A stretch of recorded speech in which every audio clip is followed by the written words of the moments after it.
The following is a presentation of the St. Louis Chess Club.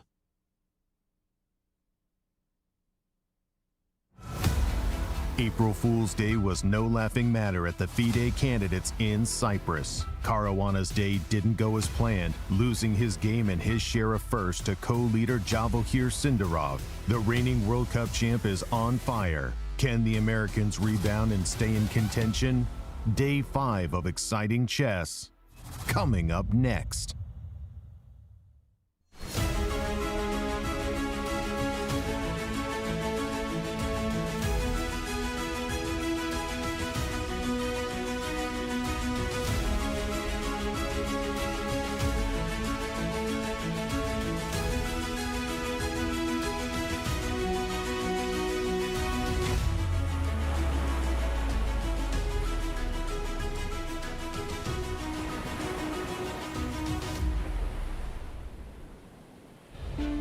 Hello chess fans and welcome to round 5 of the FIDE candidates tournaments. We are here at the beach close to the hotel and the playing venue, and yesterday the players took their chance and walked by the beach enjoying great weather and their rare moment to relax. But today they are going back to the playing hall ready for the battles. So let's go to the studio and follow the action.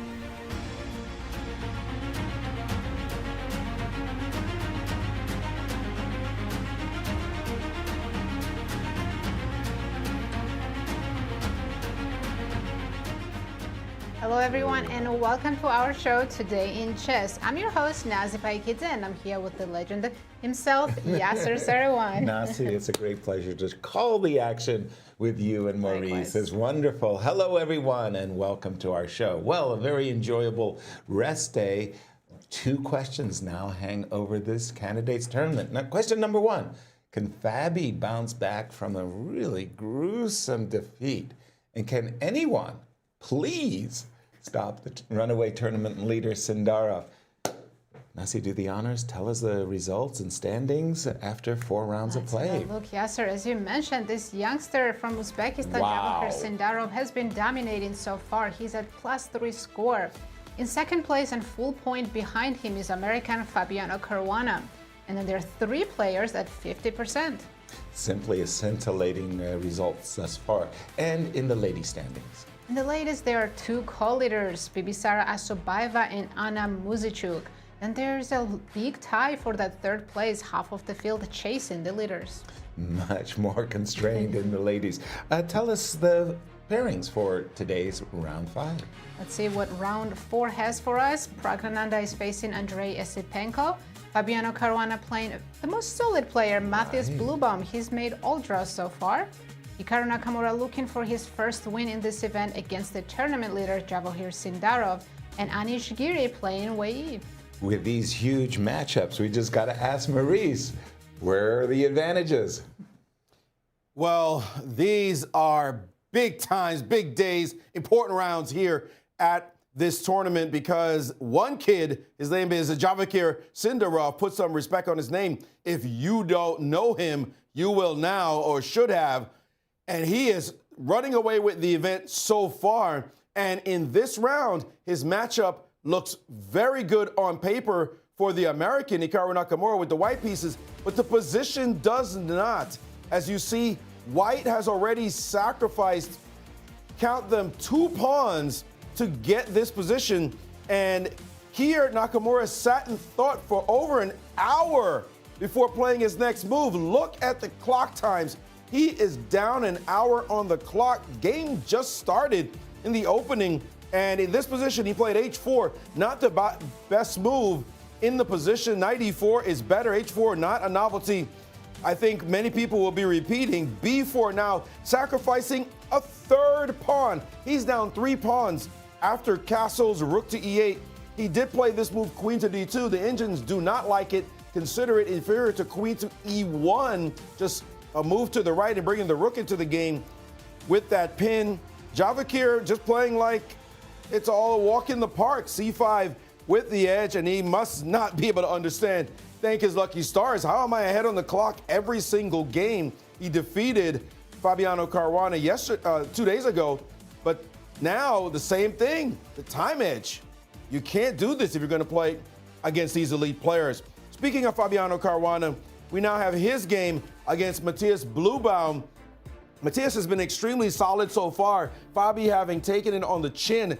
Now he's looking at this position saying, look, I got to beat this guy if I'm going to make a comeback against the kid who's running away with this. And this position, okay, it came out of a Petrov. Very solid opening generally, but look how Fabi is handling it. He's got the queenside castles, and it looks like he's about to rush all his pawns. Expect h4 to land on the board soon. A big attack brewing. Matthias will have to somehow figure out how to control the aggression that Fabi is displaying. We jump now to the game between Praggnanandhaa and Andrey Esipenko. And this one is a pretty solid affair. Prag really needs to get back to his winning ways. He's at 50%, having won one and lost one. But he needs to win games. Can he beat the tail ender of the event, Esipenko, who really already doesn't have that much to play for as his tournament is in dire straits?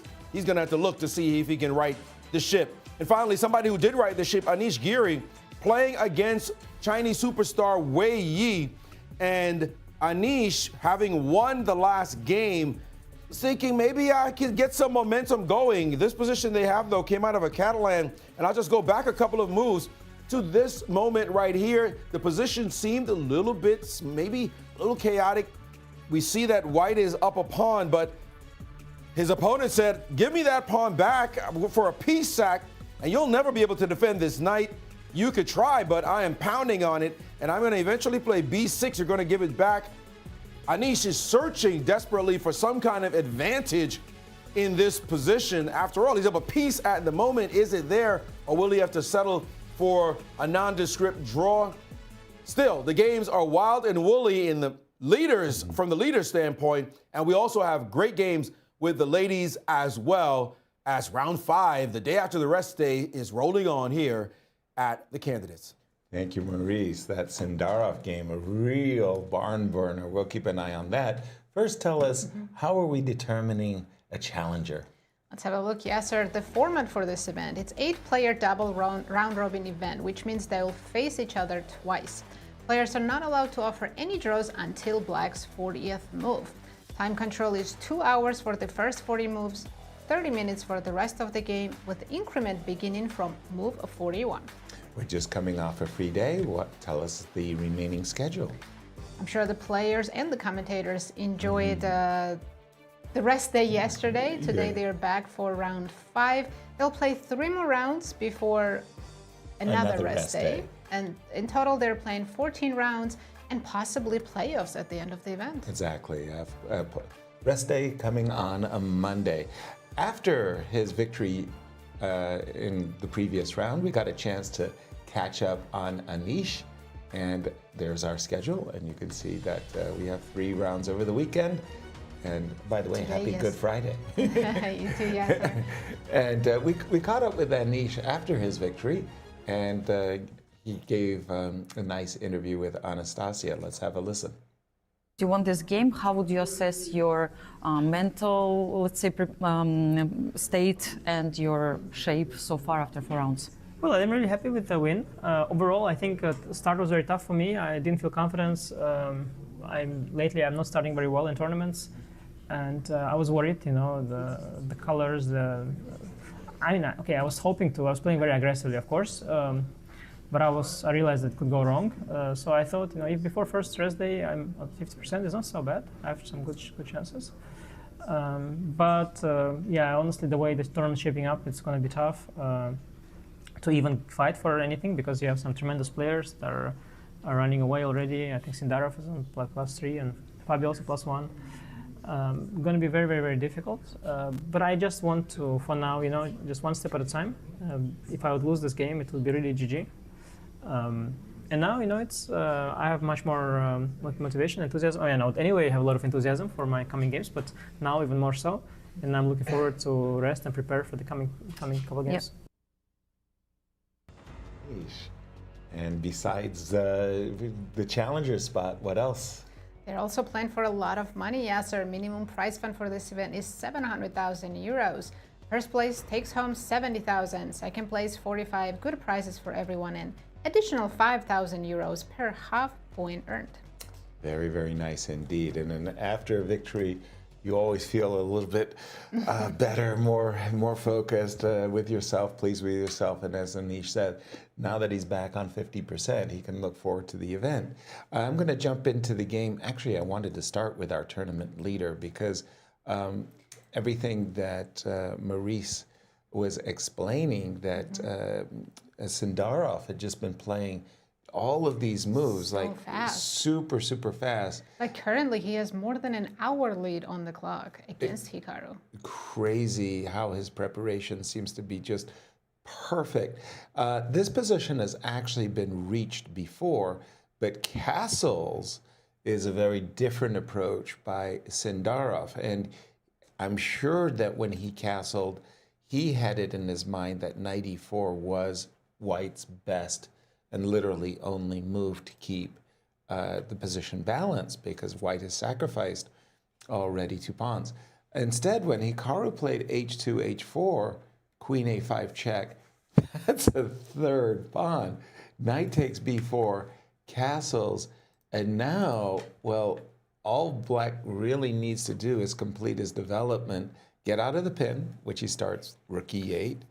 Okay, after queen d2, he has to play c5 to defend the knight on b4.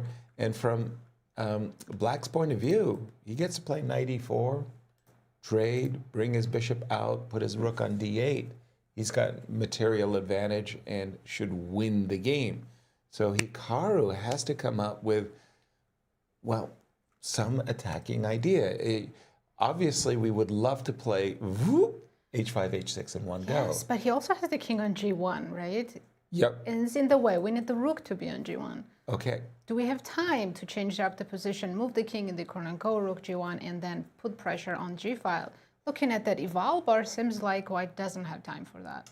But the eval bar is one thing. How do you feel at the board Of course. with your ticking clock? If this is still prep for Javokhir, then he knows the evaluation. Yeah, yeah. I think he feels very confident about his position.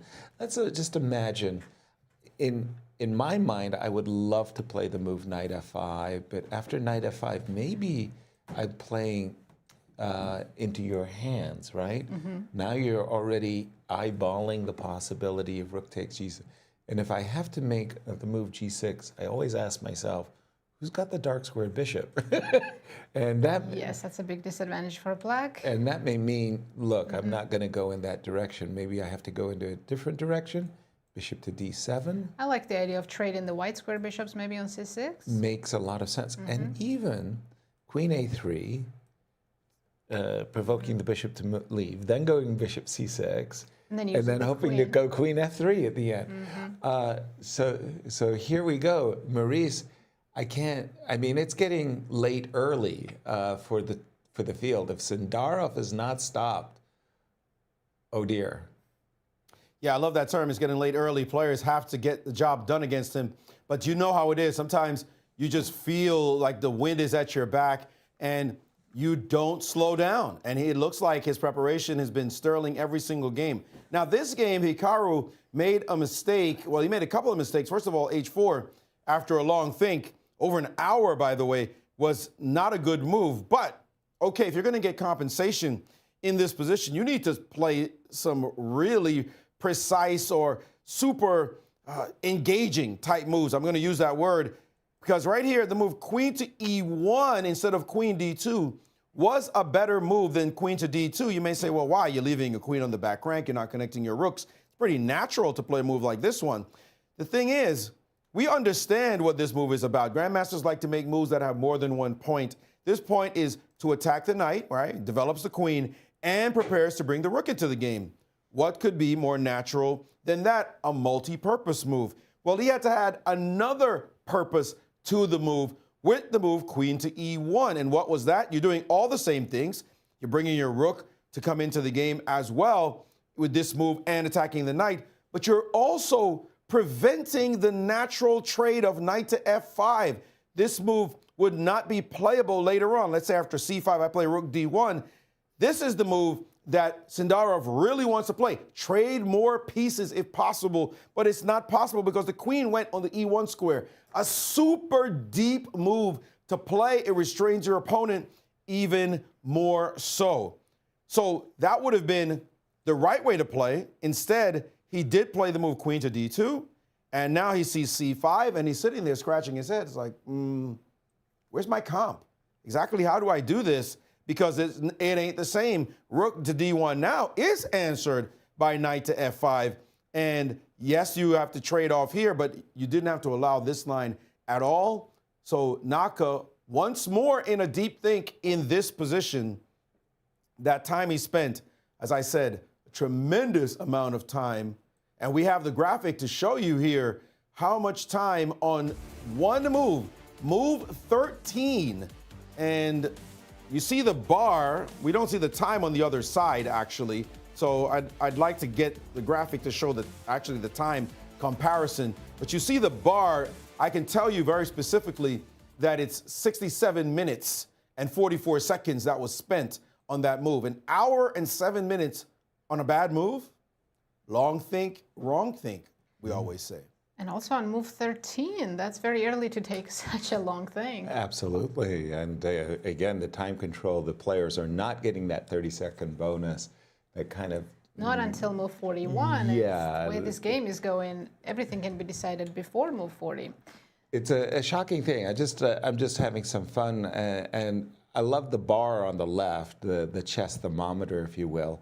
I'm playing some natural moves like, okay, so rook d8, knight f5 is a very natural move. But another natural move, if I'm in black shoes, is I'm thinking, well, I would love to establish my knight on d4. Two very beautiful but knights. I'm looking at knight c6, which to me is a kind of natural move, and I see the bar just going crazy, and I'm thinking to myself, why is the bar going crazy? And then I look and I say, well, everything drifted queenside. All the pieces abandoned the black king. Exactly, and maybe just a direct threat. And the bar really says to me that White's attack is magnificent. Queen is coming to g5, and knight g7's already hanging. Knight g7's on the board, and I'm thinking what you said a moment ago. You know, utilize that g file, go king h1, and I go, yeah, everybody abandoned the king. They left the king to its own devices. So Sindarov still has to play accurately. Of course, after rook d1, knight f5 is a natural move, and I would expect him to go in that direction. But there is venom in the position. It's not like just because the bar is telling his position so good, No, absolutely, he can play one second. inaccuracy, he will get checkmated. That's how sharp this position is. Truly. Where would you like to guide us, Let's Nazi? check with Fabi how he's doing do it. against Matthias. He's playing with the white pieces. Of course, he needs a win in order to be able to chase and possibly catch Sindarov. And we had Petrov. Yeah, and today, modern players with the white pieces are finding it very difficult to get advantages against the Petrov in the main lines. So a little bit knight c4 is an offbeat approach by Fabi, hoping that he will be able to maybe outplay or get a playable position where his opponent will be left to his own devices. Opposite side castles was his hope. Yeah. I want to say this is, for me, a rather unusual approach by White to play f4 and queen f3. I'm not used to seeing this. Okay, it's ambitious. Yes, exactly. And, well, Matthias is saying, okay, you got your pressure, but look, I have a very beautiful square and a very beautiful bishop, and let's see what happened. f5, castles, g4, here comes the pawn storm. Let's go. Going all in on the king side. Knight e4, bishop d3, rook e8. So far, I'm a little bit surprised that the bar says big advantage White, when I think that Black hasn't done anything in particularly wrong. Absolutely. For human eyes, Black did nothing wrong, but the engine disagrees. I guess White goes h4, and maybe it's more of a one-sided game since Black's attack hasn't begun on the queen side, and they already have to worry about the king side. That's the answer, but that's my only it's guess. still a little bit confusing for me because normally I'm sitting there going, okay, you have an advantage because I made a mistake, and I'm sitting there trying to double guess where did my mistake. So let me just make what for me is a kind of an obvious move. I will just develop my queen. On a good day, I want to play bishop d7 and rook e8. I'm assuming you're going h5. Should I start? Let's go h5, yes, because I don't think Okay. you're playing g5. Well, that was. Are you? I'm sorry. I was trying to keep the position closed. And, okay, I have to confess. Yes, I would. h6? I'm going to sacrifice. I'm not going to take that pawn. I'm not interested in your. As you can see, Engine is... Engine still likes it for white. Like Yes, big Fabi. time.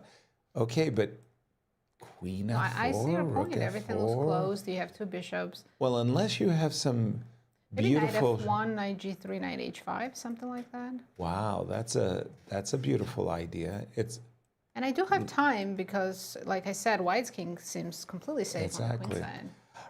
Where are these two players in terms of the standings? Let's have a look. We know Fabi's at +1, currently in clear second. And Matthias is sharing third place. He's at 50%, made all draws. Very solid so far. But don't forget, he got 3 out of the 4 games were with the white pieces, right? No, I think that was Javokhir. Oh, was that Java? Yeah. I think I Matthias stand had corrected. 2 black and 2 white. Gotcha. Well, in that But case, then there's it's a- even more impressive, right? Absolutely. There's a big rating difference between these two players, right? Over Yes. 100 rating point difference. However, everybody knows Matthias is underrated. He plays well in the big games, as we saw in the Grand Swiss, the FIDE Swiss. And yeah, he can play well. Maurice, over to you. Well, let's catch us up with the women's event. And we have 2 leaders there. Now we actually have a sole leader as Anna Muzychuk has drawn her game against Alexandra Goryachkina. Still early, of course, in the round. And nevertheless, she does have a half a point lead over Bibisara Asayebayeva as they were co-leaders coming into the event. Zhu Jinner playing against Vaishali. Zhu finally winning a game as the top seed and looking to keep that going as well. We'll see how that goes. And Tan Zhangyi against Divya Deshmukh, the other Indian superstar. And Katerina Lagno and Bibisara Sabayeva in a big-time game because that could decide who leads the tournament after this round. Asayebayeva in a little bit of trouble, in fact. Let's jump right to that game. This is not the kind of position you want as black. A dragon, it's clear that it's a dragon, although it started out as an accelerated dragon. I'm going to jump back to early days in this position with the move g6. And you see here, after these modest moves, we've gotten into this similar to a Yugoslav attack and h4. Now, not considered the best move here. The Indian thought it was possible to just take on a4 here. And after takes, she missed this opportunity to sack 3 pieces for the queen, but big compensation for black after this move. Instead of doing that, she backed off and played the move knight to h5, and that allowed bishop to d4. And now e5, bishop drops back. Look at this bishop on g7, a terrible piece. Plus the pawn on d6 is bad as well. She decided to essay d5 and play the move bishop f5. A lot of aggressive moves, but it's possible to play rook to c1 and defend it, and even better to play knight back to a1. Gorgeous use of the corner square, and consider the top move by the Indian. Yes, now your attack is dead with no hope on that side. Meantime, the move g4 is threatened quite perceptibly. It looks really bad for black at the moment with no real attack going and a major threat. You're going to have to sack an exchange on c3 and hope for e4. Some kind of funkiness in this position in order to survive. This is a huge, chaotic game at the moment, but we'll have a major standing on the results. If either side wins, we'll keep track as the game goes on.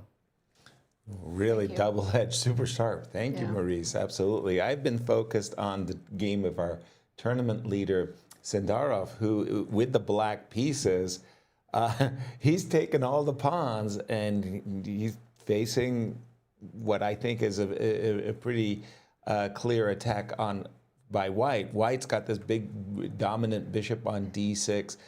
Still, Black has to solve his development. Of course, you're so much material ahead. If you do, it's game over. Sir, do you except the king is a little bit sorry. Given the please. tournament situation, he made the right choice choosing such risky opening for Black. He could have just been solid today. Well, in fact, the Slav defense is considered one of the more solid choices. Yes, it was White he who, chose. yeah, but White's going into this long-winded pawn sacrifice. Yeah, so I'm expecting the move knight f5. That's the best move. And let's take a look at this statistic. No one has ever lost the candidates since 2013 after leading by a full point, which Sindarov is already doing after only 4 rounds. It sounds like a hex we're suggesting. Yeah, but what a start. Wow. Incredible start. You can't do better than this. 4 out of 4. No. Apparently some players in the past have reached 3 out of 4, but no player has had +3 through 4 rounds. Yeah, very, very impressive. And look at who he did it against too, against Fabi and Fabiano. Prag were 2 out of these 4 players. Wow. We will say, both however, considered pre-tournament favorites, absolutely. if you will. He did have more whites, Yeah. so that helped. And he has 2 blacks coming up now. He's playing Hikaru today with black, and tomorrow he's playing Wei Yi also with the black pieces. So these next 2 rounds could decide the rest of his tournament. Yeah, no, these are crucial games, no question about it. What's also crucial is 23 minutes for Hikaru, 1 hour and 25 minutes for Sindarov. That tells an epic tale, doesn't it, Maurice? It does. And we're saying already, crown the king, the young prince about to turn king. But I'm going to say this position, I like White's chances. I don't think it's as bad as all that, even though it's 3 pawns at the moment. But look at this position. There is something to be said about the lack of pieces on Black's king side. So if we play knight f5, which the engine says is the top move, and you take, and you apply a queen on g5, you say, okay, my queen is hanging out. I'm thinking about playing the move h5, h6. At some point, I'd love to play a bishop e5 if you let me. The key thing to note is this queen sitting over on a5. When the cat's away, the mice will play, as they say. And this queen far away from the sector could create some issues. I'm going to make just a random move, for example, like this one, to show being greedy is not going to help. Because bishop e5 lands on the board. There's a mate threat. You obviously can't take because either piece to d8 will finish the game off. So now you start to say, well, what is the natural developing move you can play? Well, bishop e6 is absolutely the most natural move to play, but you're gifting this pawn in this position. And now your rook, let's say you say, okay, now I'm well connected, but again, that's a blunder to the move bishop to e5 with no move to play in this position. g6 loses, f6, bishop takes. So you now start to think, maybe I need to resolve this issue. Let's chase the queen. But the queen will park on this side of the board still. You've got to figure out what to do here with black. If you try to bring the knight over, presumptively, this could be played. And now bishop to e5. And this bishop is so strong, there's nothing to do about these threats. This move would run into rook down, and there's problems of h5 could possibly happen. Exactly what are you supposed to do in this position? So, for example, this could be met by the doubling of the rooks. And again, I'm pointing out, look at the queen side. Any mistake is dangerous for black. And I'm going to say that I think that's why Sindarov is sitting here, because something is telling him, yes, I want to trade off this knight, but it's not as though this knight was doing anything super dangerous yet. So if we trade off the one piece that is in this sector and allow the queen to show up, I better know exactly how I'm defending against this attack, or else it will be extremely dangerous to have to deal with this dark squared bishop. By the way, I remember a game going all the way back to 1993 when I was the second to Grandmaster, two-time U.S. champ Patrick Wolf. And it was in Biel. They were playing for a candidate spot, in fact, in that event. Patrick was playing. And Joël Lottier, French Grandmaster, played a game, the game of his life, to get in the candidates. And then it was a different format with match play and all that. But he played the game of his life, and it was this exact opening line, the Marshall variation, the exact line. And after he won the game, I remember seeing him, Patrick and I were walking, we bumped into him in his second on the streets of Biel, and Joel had a smile on his face. He was beaming. And he said, as we were like, man, you look pretty happy. And he said, 32 dark squares are worth a pawn. Is what he said. Just never forget those words. Well, in this position, 32 dark squares better be worth 3 pawns because this bishop is a very, very strong piece, and it will be what white hangs his hat on in this game. So we know this is exactly what black is fighting against in this line. And by the way, let's take a look at the time distribution, how the players have been thinking in the game. We've got the number there, and we just for move 13, as a matter of fact, we see this 67 minutes and 44 seconds on one move, and it was a bad move for white. I'm going to ask our graphics team to do a little bit more work and give us even more as the game is going on, because they're playing very slowly. Sindarov has slowed down dramatically, so if we can get a broader picture, we'll bring that to you so that you can see how this game is progressing. Not easy at all for either player, and I can understand. Well, actually, live game, Sindarov did play knight to f5. He's satisfied that that is indeed the best move, and they're going down the line right now. Takes on f5 has been played. E takes f5 will be automatic, and I'm expecting queen to g5 to happen in the blink of an eye by Hikaru. He has to go for compensation with an attack on that side. And he has to do it fast. Yeah, and he has to do it quickly. 19 minutes and counting. We've reached that stage of the show, Nasi, where you're going to tell me, statistically speaking, who's going to win the tournament. We're having a lot of fun with our pie charts, including from the very start of the tournament. Absolutely. Pre-tournament favorite was Fabiano Caruana, no surprise, at 28%, and Hikaru in second with 16, and the young Sindarov in third with 14.7. After round one, Fabi, Sindarov, and Pragg were the only victors, and as you can see, they took the big chunks of the pie. Fabi at 40.7%. Fabi wins again. I think round two was a draw, so sorry. not much changed.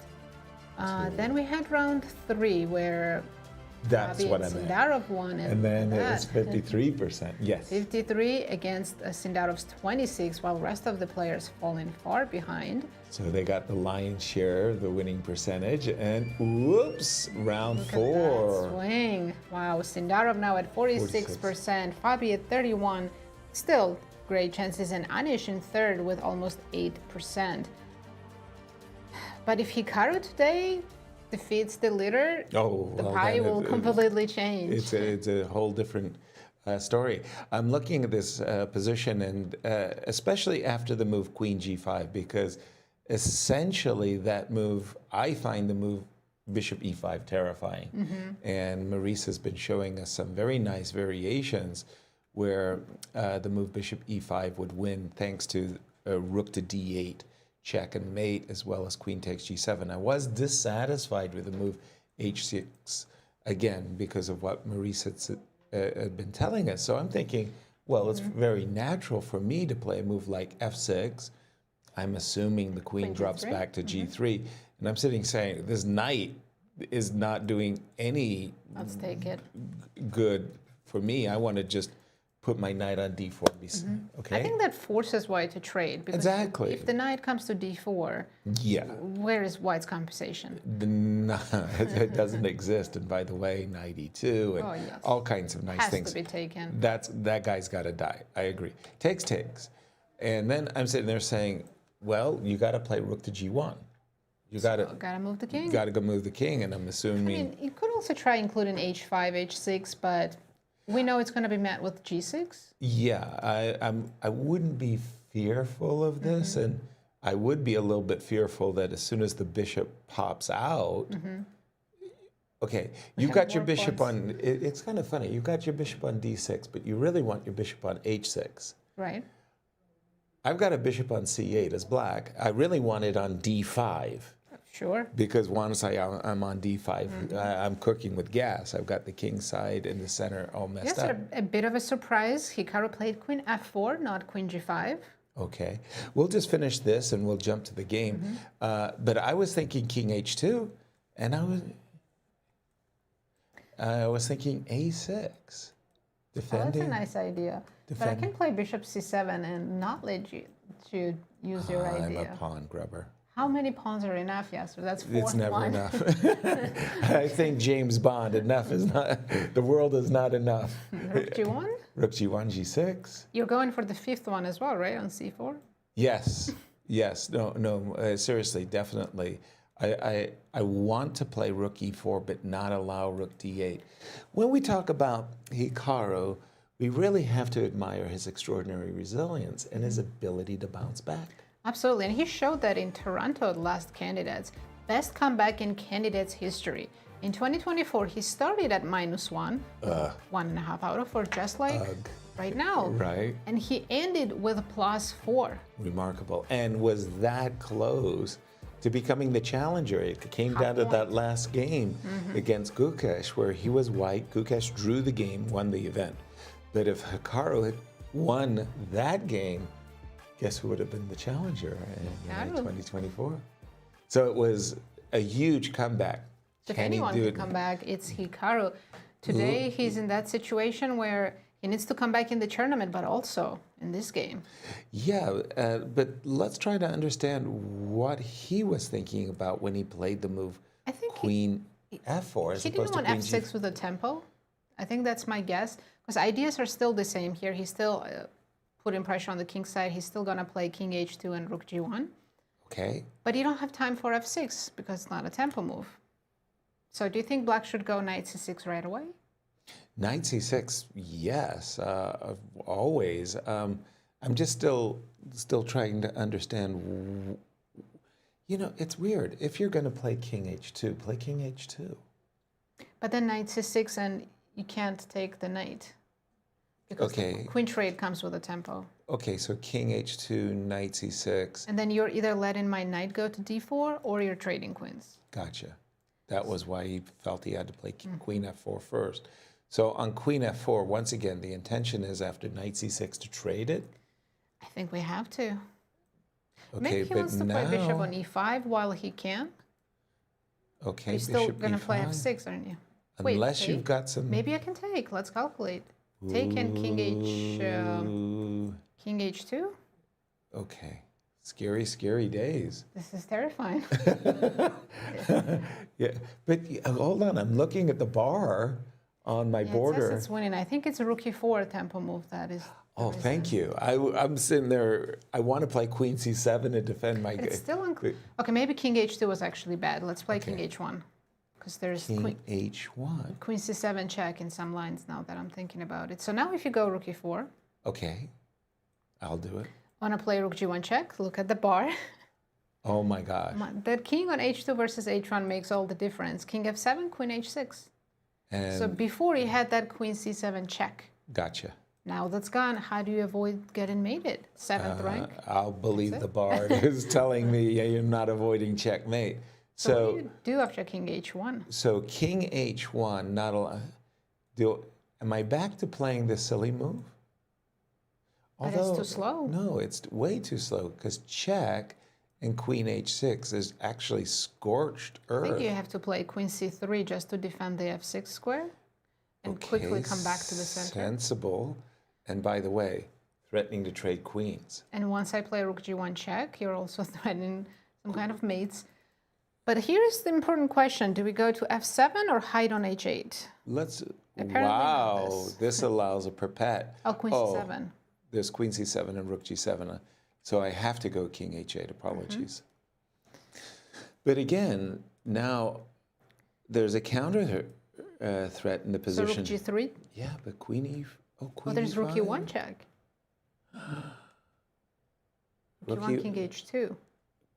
But then I can take on g3 and have two What- rooks on the bishop for what- your queen. What's the body count after rook e1 check? You can't trade. That's just Yeah, terrible. you have to move the queen, Yeah, the king, king. and then I'm definitely taking on g3. That's a I check. mean, I have too many pieces. Oh, Best for case sure. scenario, white has some kind of perpetual, but I don't see it. Let's just go down the line. Just Okay, it's still a bit scary, right? Queen h6. threatening mate in one. If I go bishop d7, you have a perpetual. I see that. Is this an auto? A great rescue. Because I by can the- never go to f7 because of queen h5 check, and I'm losing the rook. Let me just show that because it's a nice billiard shot, right? Now white is winning. Woo. So And that's wow. And for Hikaru, Still once has again, 21 moves to go with 17 The minutes time. on his clock. we saw this in round 4, where really Sindarov got off to a flying start in his game with Fabi. He played his preparation beautifully, was way ahead on the clock, and then in a bad position, Fabi just collapsed. The pressure of the clock. Kept blitzing moves, but making still the best moves. Exactly. It was That very, was- very impressive. Incredible. Maybe it's one of the best games of his life. For sure, it's got to go into his best games collection. Talk about playing a big game on the big day, and he did it beautifully. Jump in here, Maurice. We've been debating the pros and cons of Queen F4 over Queen G5. Queen F4 looked a little tepid, but maybe we're wrong. I think you're going to have to play confusing moves. I think you're going to have to play maybe not the suboptimal move, but as long as you can maintain the initiative, that's the biggest thing. If you lose a grasp of the initiative, you're going to lose the game. So you have to keep the energy going, and hopefully Sindarov doesn't play perfect chess. Queen G5 is definitely the better move, but it was also worse for white, according to the engines, because they're just counting pawns for sure. So if Queen F4 doesn't lose and you have some chances in there, it's all about keeping the initiative and especially confusing your opponent. Unfortunately, he only has 16 minutes left on his clock. So to me, that is probably bigger than what's on the board. Although we know Hikaru to be an absolute speed demon, 16 minutes is 16 minutes with all those moves left. I would like to go over a position in another game that is huge for the standings in the women's section, and that is that game between Katerina Lagno and Bibisara Asayibayeva. Asayibayeva in first place. Well, she was in the tie for first before the round started, and now she finds herself in deep trouble as this attack is absolutely searing, scorching attack for white. Pawns just flying down the board. You see the move G4 already played in the position. The engine's saying, look, you're actually down a pawn at the moment, and you're being pushed back. Your best bet is to sack and exchange. Typical exchange sacrifices we see abound in these dragon positions. The first question, though, is after pawn takes, we got pieces hanging in the position. Your knight's hanging, your bishop's hanging. What are you doing? The engine calmly says, well, we'll just take back on d5. This bishop capture actually loses to knight takes c3 with check. No, the rook is hanging at the back, and suddenly it is white who is being attacked mercilessly in this line. Knight headed to b4 and no development on this side of the board. Queen could take on f3, for example, in this position, and suddenly black has everything she wants, and she has sacrificed the exchange. She knew which way the wind was blowing. Live action, rook takes on c3 has actually transpired. She knows if she doesn't do something soon, she's going to be blown off the board. So the better question becomes, what if queen takes on c3 in this position, allowing knight takes on d5 and just dropping the queen back and saying, all right, well, what compensation do you have? You have to move your bishop. And isn't this just worse for black? White looks very solid, everything covered. Yes, you have pieces aimed at the king, but we could start dominating some action too with a move like this one. Don't play rook over because c4 lands on the board. By the way, c4 could have been played a move before, excuse me, as I get this position back. Here, c4 could have been played. But this position, believe it or not, is very chaotic after Queen C8 sacrificing now a rook in this position. But that's a mate threat. That's a funny mate threat. And the only way to deal, after bishop d5 with the mate threat in a really good way is knight to c2, allowing bishop takes on f3. White's supposed to still be better. After all, she's up a rook. But what is happening? Anybody who says they know without an engine will be lying, because this is a ton of chaos that has broken out on this chessboard. Asayubayeva showing her tactical wizardry and appreciation for the danger that she's in by sacrificing the exchange in this position. Chaos indeed, ruling the board there. I started my editorial, if you will, with two questions overhanging the tournament. Will anybody please stop Sindarov, and can Fabi bounce back from his gruesome defeat in round 4? I'm taking a look at the game of Fabi and Matthias after this move h2, h4, and it's very clear that Fabi's just throwing a flank attack. After all, kings on opposite wings, so who gets there first with the mostest? And this move h4, h5 is coming, followed by h6.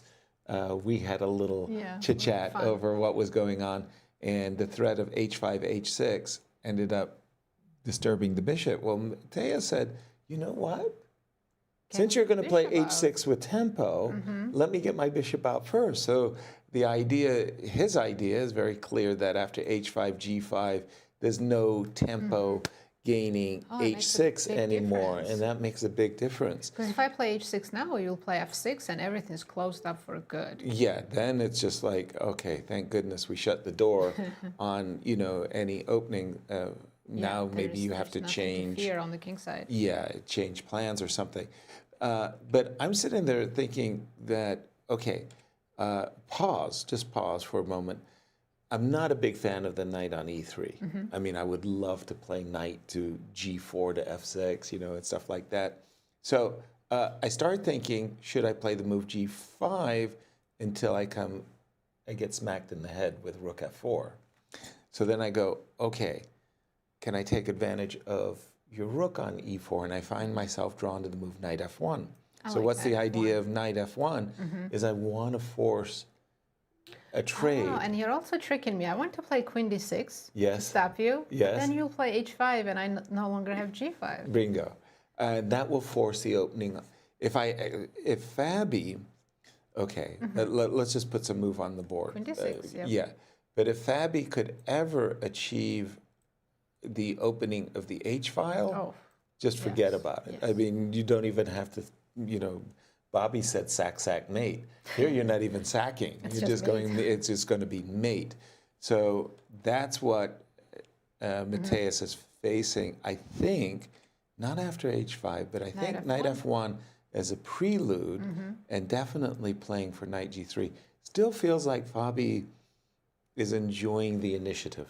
Absolutely. I think if I didn't know the engine evaluation, which also says white is better, I would think white was much better.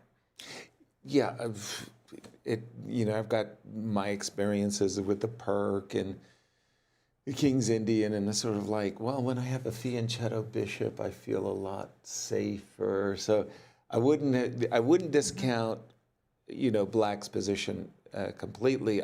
I just feel like it's like this is an initiative before Black has even played b5, b4. Yes, I do agree with that. But also Matthias might have time trouble soon. Right now he's doing okay with 36 minutes against 50, but this is still very early in the game, still 24 moves to go. And he'll have to make some critical decisions in the next 5 moves probably. No question. And move can take 30 minutes to figure out, and then time trouble. One game that appears to my eyes to have been petering out, and that is the game between Anish, who had just won his previous round. We had an interview earlier, so if you missed that, be sure to catch up. Wei Yi versus Anish Giri, 4 versus 4, 2 versus 2. Major piece ending. There's a small edge for Anish because he's the rook on d7. Rook on d7. It shouldn't be enough to call it an advantage, right? However, I if still anybody. remember Wei Yi Hikaru's endgame that we called a draw, and then suddenly it was not a draw. So Right. Wei Yi still has to be careful for a few more moves at least. I agree wholeheartedly with that. And then finally, Prague versus Andrey. Okay, still just a lot of maneuvering. Of course, White has more space and potential attack on the king side, so I would say Prague got what he wanted out of the opening. I think that's fair. Yeah. Yeah, I do too. Maurice, jump on in. Well, the big story right now is that game between Javokhir and Nakamura and the time spent per move. We see that Hikaru is down to 16 minutes to make 20 moves. And here's how he got here in this time pressure. Javokhir had only used 50 seconds. That is, Hikaru had only used 50 seconds at max. He's on move 12 for his first 12 moves. Off his first 12 moves, I should say. And then on move 13, he spent 67 minutes, an hour, 7 minutes and 44 seconds. And then his opponent paused on move 14 to spend 11 minutes and 58 seconds, finally going in the tank somewhat. Then later on move 17, it happened again. 19 minutes and 35 seconds to play rook A to D1. That's why Hikaru is in such time pressure. Still, Javokhir has slowed down a bit. You see those minutes are adding up for him, especially on move 17 there as well, 11 minutes and 51 seconds. And Queen F4 also slowed him down yet again. We don't have this on this graphic, but the latest fresh updated graphics will show 13 minutes and 16 seconds on the last move, knight c6, as we anticipated. And Hikaru anticipated this move himself and played instantly. After knight to c6, we were saying take the knight, go into the opposite color bishop compensation. In effect, your bishop is an extra piece. If you could somehow get an attack going, maybe a move like h5, for example, to soften up those dark squares.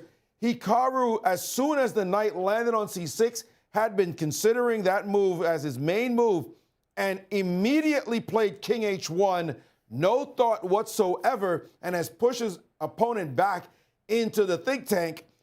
As the knight is now alive, it was on b4 a second ago, it can now go to d4 if it wishes to clog up the middle a bit, but apparently Hikaru has decided it was better to allow this than to kill the knight. This knight is a very active piece, to be sure, putting some aggression on this bishop. It may happen that rook takes, not now, but soon, comes into the position as a consideration. But of course, what Hikaru really wants is to be able to play rook to g1 and get this rolling. The point being that knight f3 actually can be met by rook takes g7. And after king takes, a minimum draw in this position for white. After this, check, king moves, check, and we repeat in this position. So king h1, a move played by Hikaru. He's one of the greatest, if not the best defender in the world. And I don't think I'm overstating that at all. Many people agree with that assessment. So if anybody can do it, especially at a time deficit, it is Hikaru Nakamura. We'll see how this game proceeds. King h1 now on the board. Very tricky move indeed. Thank you for that, Maurice. And again, we saw his extraordinary resilience as he has a history of starting slowly in the candidates -1 in Toronto, and then a fabulous comeback in the second half. So to finish +4, he had to win 5 games and not lose any. And not lose any. Yes. As he gets those 5 victories. But king h1 on the board. But again, I'm looking at that clock, and that's very unnerving. 16 minutes for Hikaru. I was going to say I like his hour position 5? because he has good chances of attack and at least perpetuals and all this. It's Sindarov who has to make the only moves, right, to not end up in trouble. But the time for Hikaru. Yeah. True that, but you know, I'm a materialist. I can't get away from that reality. And I'm sitting there going, okay, remember I was saying like Black's king. It's just, it doesn't have any, where are all the palace guards? Nobody's around. There's a rook on a8, there's a queen on a5. There's a bishop on f3. And I find my eye drawn to this. Remember when we were putting on? Yes. So if I put my queen on c3, first thing that I'm thinking of, Ha ha ha ha. Defending, yeah. Thank goodness, no bishop e5 moves. Well, bishop e5 still there because of the last rank issues. Well, I've got this. Whenever you move your bishop, queen h3 Yes, business. that's what's annoying, and I think White will have to do the rook g1, rook g3 ideas we were looking at, but it didn't work out in our analysis because there's always this rook e1 check. Yes. Yeah. Exactly. If you wanted to go rook g1, you can't follow it up immediately with rook g3 because of rook e1 check. So I find myself drawn to queen c3. But what about the pawn on c5? Let me grab at least one pawn back. You know, you've thrown so many, you've ditched so many pawns. It's shocking to me that you decide that now is the time to start. Well, you know, it wasn't me who comeback. gave up all the pawns. It was Hikaru. I would never do this. Okay, let me just I jump. actually liked bishop e6 Oh, for you. sorry. Because here Sorry, you can get pinned, here right? I get it. I walk in. Forgive But I me. really I walked like into a bishop pin. e6 here for you. And Fair.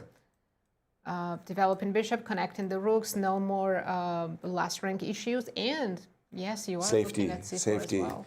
safety king. You Very, might very also nice. Consider queen e5, right? Of course. Yeah. So I mean, think right with away- bishop e6 or immediately. Actually, yes, immediately. Also. The pin on e-file might still be unpleasant after taking, but at the same time, queens come off the board. Black should not be in any trouble. Exactly. I can maybe play f6 and drop my bishop on e6. But I like dropping my bishop on e6 right away. I mean, great. I feel I'm defending.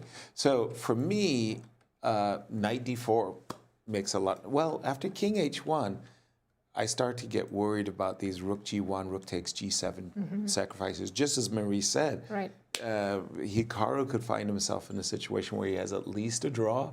That, you know, whenever these guys know they got a draw in their pocket, you know, they're looking around for opportunity and asking, There we can I go. get more? Knight d4 was played. Knight d4 was No, queen played. c3. Okay. Rook g1 instantly. Hikaru splits in as he needs to do because 19 moves to go with 16 minutes on the clock. Maurice, I really want you to jump in on this one. Here's a question for you. When Hikaru went into that great deep think where he could have played knight e4 or h4, and he was calculating as deeply as possible, he probably had it in mind this type of position would appear after h4, where he could utilize the G file. How much has he calculated? I don't think he could possibly have calculated all this. He spent time pausing at some point. So if he had calculated all of it, he would have probably played a little bit quicker. I don't think he calculated all this. I think he's playing on flow right now and move by move calculations. And in this position, I mean, if he gets a chance to play rook takes g7 and bail out of this with a draw, he might say, you know what, given I only have 16 minutes on the clock, it's the best that I could do. Right. And if Javokhir is bold, which he has been, he might try to figure out how to keep the game going. But we all see a giant tank aimed at that pawn on g7 and nobody over there protecting that side. He's not a fool. He realizes there's energy for white. There is some compensation, no question about it. And he's calculating knight takes f3 and probably realizing that that's a draw.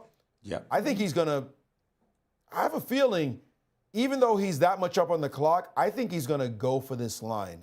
I have a feeling that Javokhir will say, it's okay to make a draw with the black pieces, even though I'm up these pawns, but I can't calculate to the finish line how to prove my 3 extra pawns.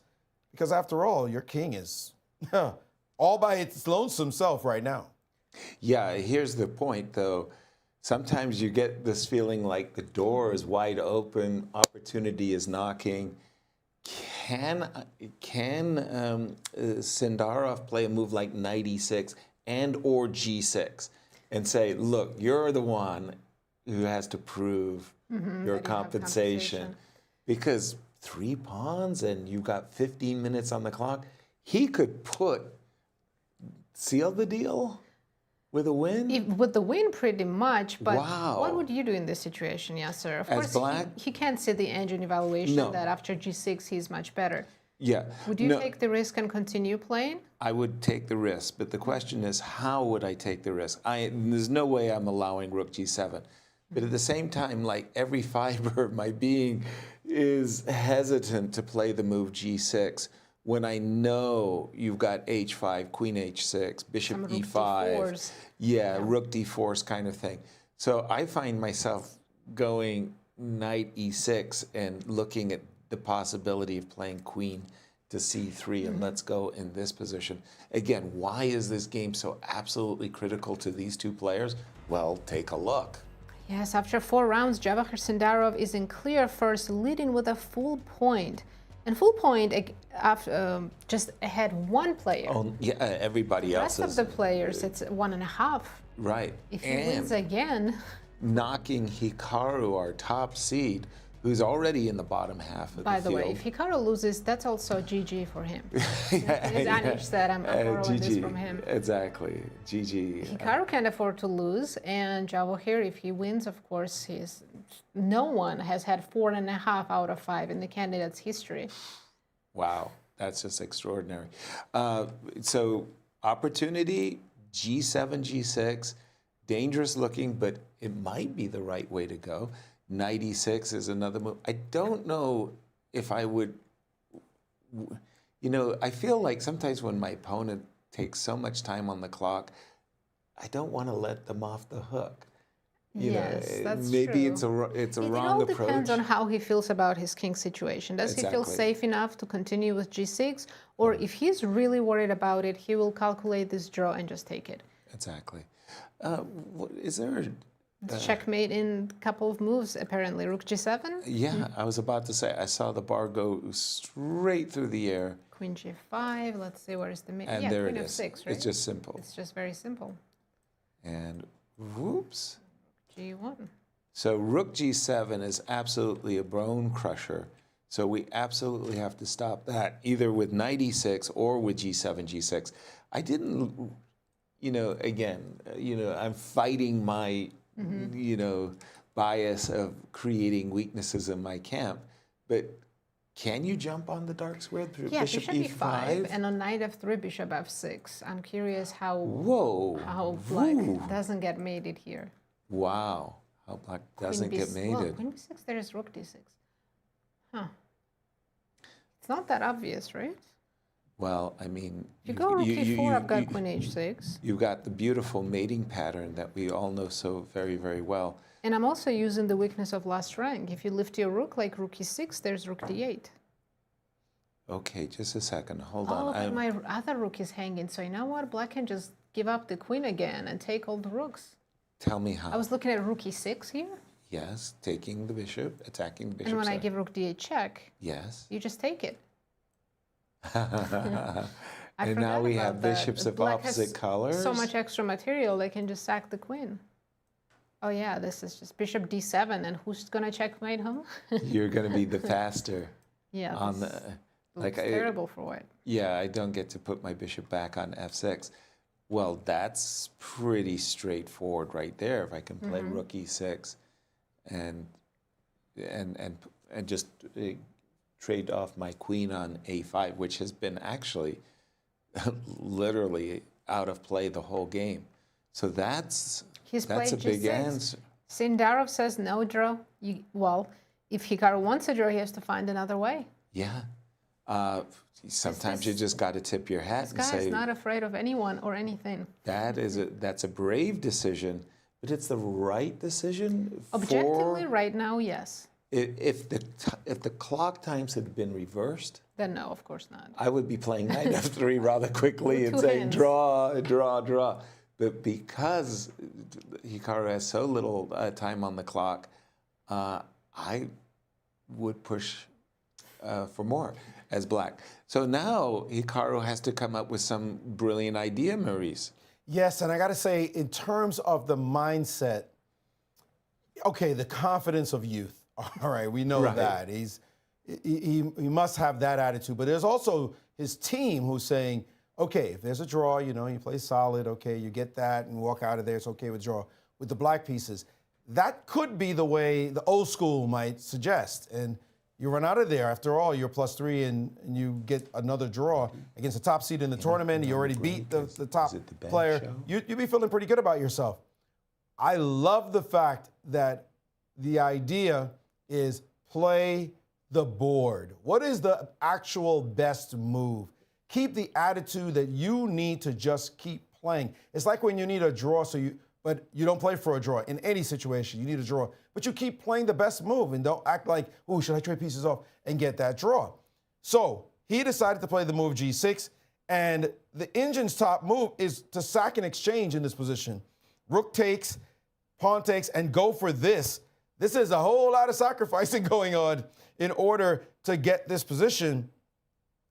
But that was better for black as well. After rook to G1 and the move G6, now Hikaru has placed he's going all in, all the chips on the table.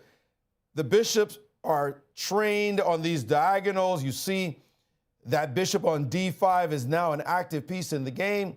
This bishop is either on this diagonal, coming here, maybe there's a pawn here, but is it all a bluff? Because now the move bishop to E6 could land on the board. You are up 3 pawns after all.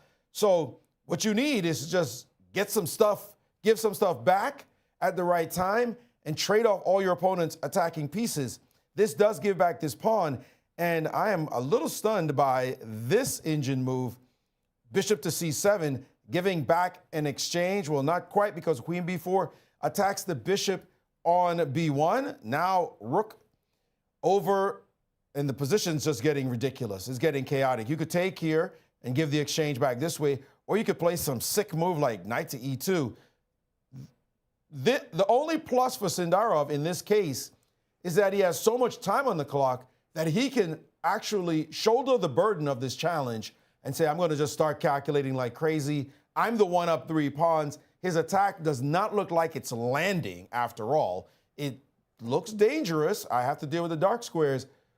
But if I get out of this one, I'll win the game, especially given that my opponent only has 15 minutes left on the clock to make so many moves, 18 moves. Right. In this case, sure, you should go for it, especially if you don't see how your opponent wins.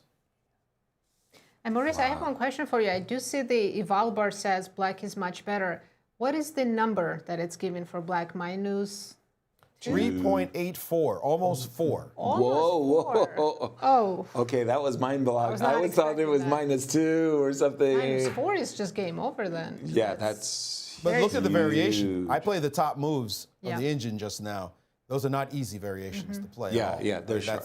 The engine's off in engine land crunching numbers. Yeah. You still have to play the game. And you and I, Yasser, talked about this before the game, before we got on the air, the idea that we, as humans, we like to have a strategic direction. We need to be able to explain what's going on in our minds, not just to an audience, but to ourselves. What exactly do you need to be doing as bishop's E6 best move has landed on the board?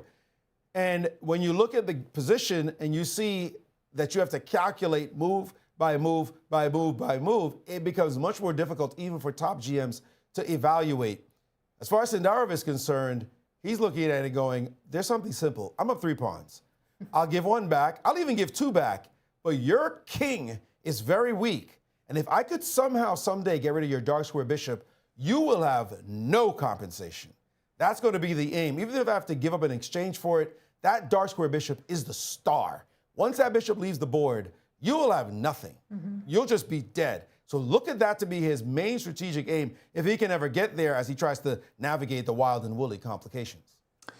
Thank you, Maurice. And as we're getting ready for our first break, Nazi, I think we should sneak in a break before Hikaru's clock hits. 18 moves. 3 minutes or right. so. And as we go to break, we have the footage of Fabiano Caruana playing the candidates in 2016. So take a look and we'll be right back.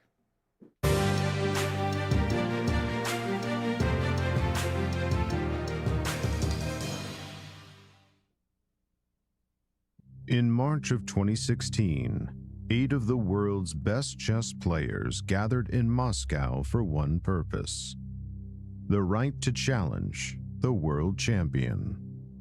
Among them stood Fabiano Caruana, calm, precise, and relentlessly ambitious. The candidates tournament would not just test preparation, it would test endurance, resilience, and the ability to keep fighting when nothing feels certain. For Caruana, this was more than a tournament. It was the closest he had ever been to destiny. But what no one could see, what no one could possibly know, was that his tournament began not with confidence, but with survival. Even before the games began, the struggle was already underway. Well, I've kind of shared this sometimes privately, not publicly before, but I was extremely sick for the first 7 rounds of the event, basically. I had a very high fever. I was like almost delirious. So, and one night I like got up and I was very confused, very delirious, and it was probably like 4 in the morning. I'm not sure the exact time, and I just got out of the room. I barely dressed, like just dressed in night clothes, and walked to the elevators. And then I came to my senses around the time I was at the elevator. I was like, what am I doing here? I rushed back to my room. I was like very, very high fever. So I still remember that pretty clearly. While the chess world watched the standings, Caruana was simply trying to function, to sit at the board, to think clearly, and endure. He began the tournament with 7 straight draws.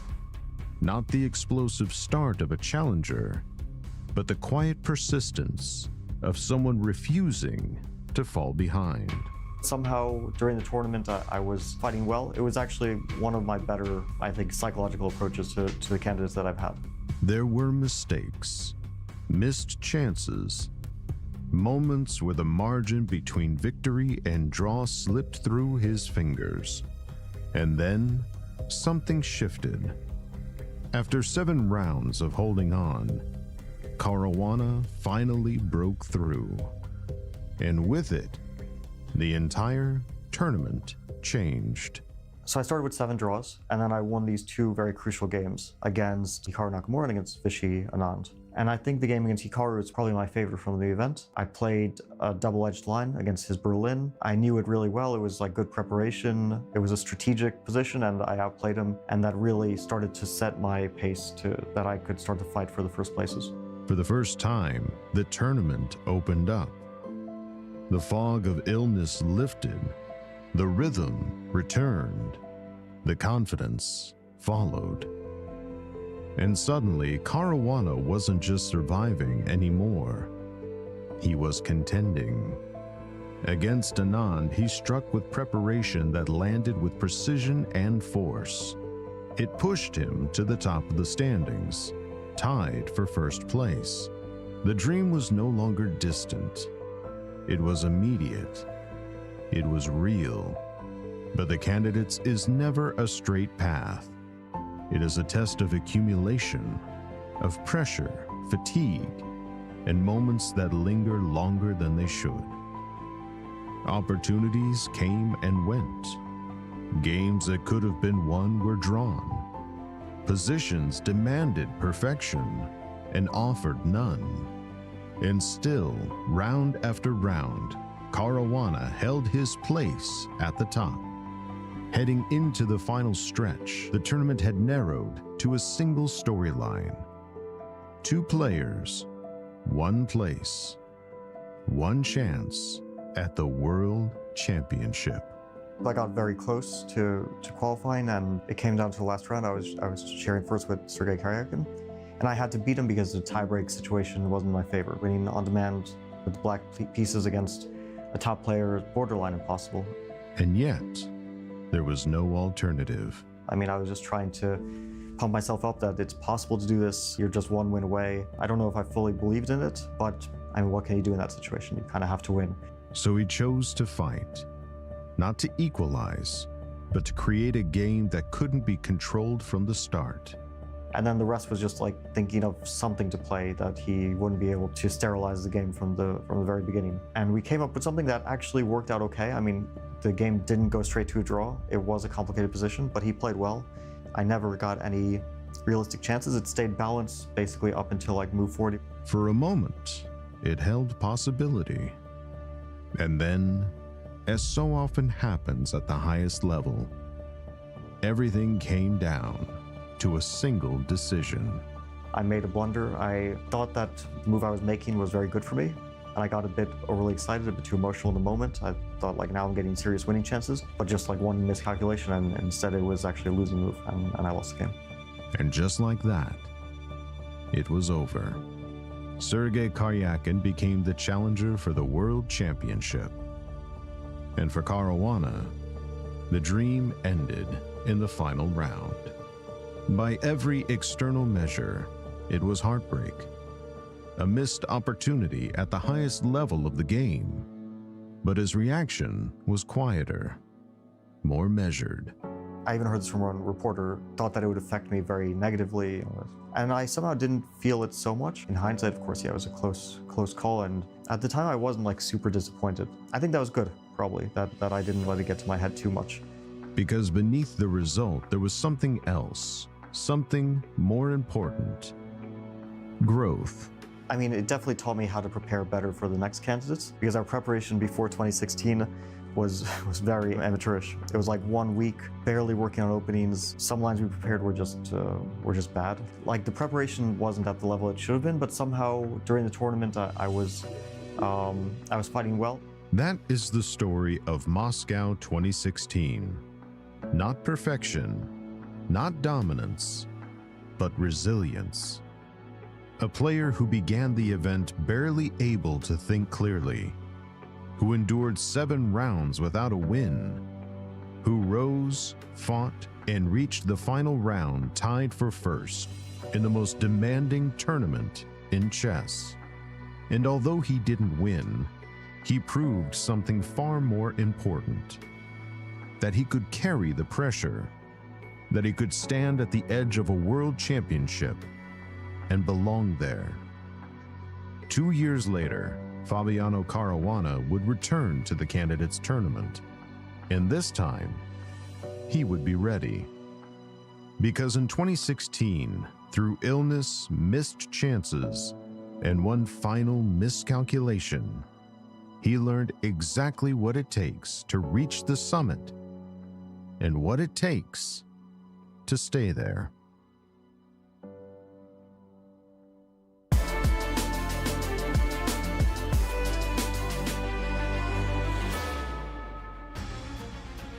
Welcome back, everyone. We're in the middle of round 5, and we have this very exciting game that we have to jump right into.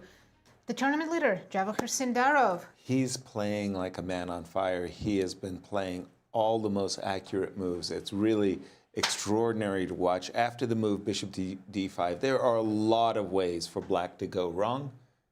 He didn't. He chose found all the best moves. Absolutely. And fast, Yasser. And fast, and kept the pressure on Hikaru's clock. After bishop e6, bishop takes b7, knight e2. I was really stunned by the move queen d2. To my mind, any kind of queen trades going into any endings, 2 pawns down, 3 pawns down, there's no way. You have to play queen h6 and roll the dice and hope. After queen d2, well, instantly Sindarov said, sure, I'll go into a bishops of opposite color ending. And why will I do it? Because I'm 2 pawns up. I'll play the move rook d8, and guess what? Because white pawns are also separated and weak. He can keep picking up more pawns, and this is, we also have more moves even since this. Absolutely. Bishop takes. Black has a passer on a file, and it's 2 all extra pawns on the king side. I think it's simply resignable because essentially it's a 4 versus 2 majority over here. There's no way white cannot prevent black from creating a pass pawn on the king side. He's already got a pass pawn on the queen side. You know that they're going to be far enough separated. It's going to be very easy for black to win. Absolutely. F4, and Yasser, even if we take away black's 1 pawn like f5, it's probably still winning, right? Probably. Yeah, I mean, because the king would actually come up. And again, I mean, he's been playing all the best moves. His accuracy must be through the chart. And we're talking about the end games here. As you can see, all these players are very good at endgames. Yes, That's they an are. incredible graph. Right. And Hikaru's is only that low because 2 days ago he was playing Wei Yi in an endgame where he had a chance to win and he blew that chance, and that's why he dropped to 85. Yeah, and he had a couple of those moments. There was a King G5 moment, there was an H4 moment, and that's why that accuracy dropped so badly. Maurice, where you sometimes you just got to tip your hat and say, Sindarov. Sindarov, indeed. Javokhir showing just how incredible he is as a player, his preparation. He's moving up the world ranks. He's probably going to be soon to be top 4 in the world in this this time where the rise of the Uzbek players. You see already Nordabek Abdusatorov, his countryman, is number 4 in the world. He's going to be right there with him. And I don't know what's in the water right now in Tashkent, but boy, they are certainly prepared. They have prepared 2 superstars. And you made a passing comment as we look at this position. That's right. These 2 players. This position, you say opposite colored bishop. The problem is, you said, Yasser, the separation of pawns.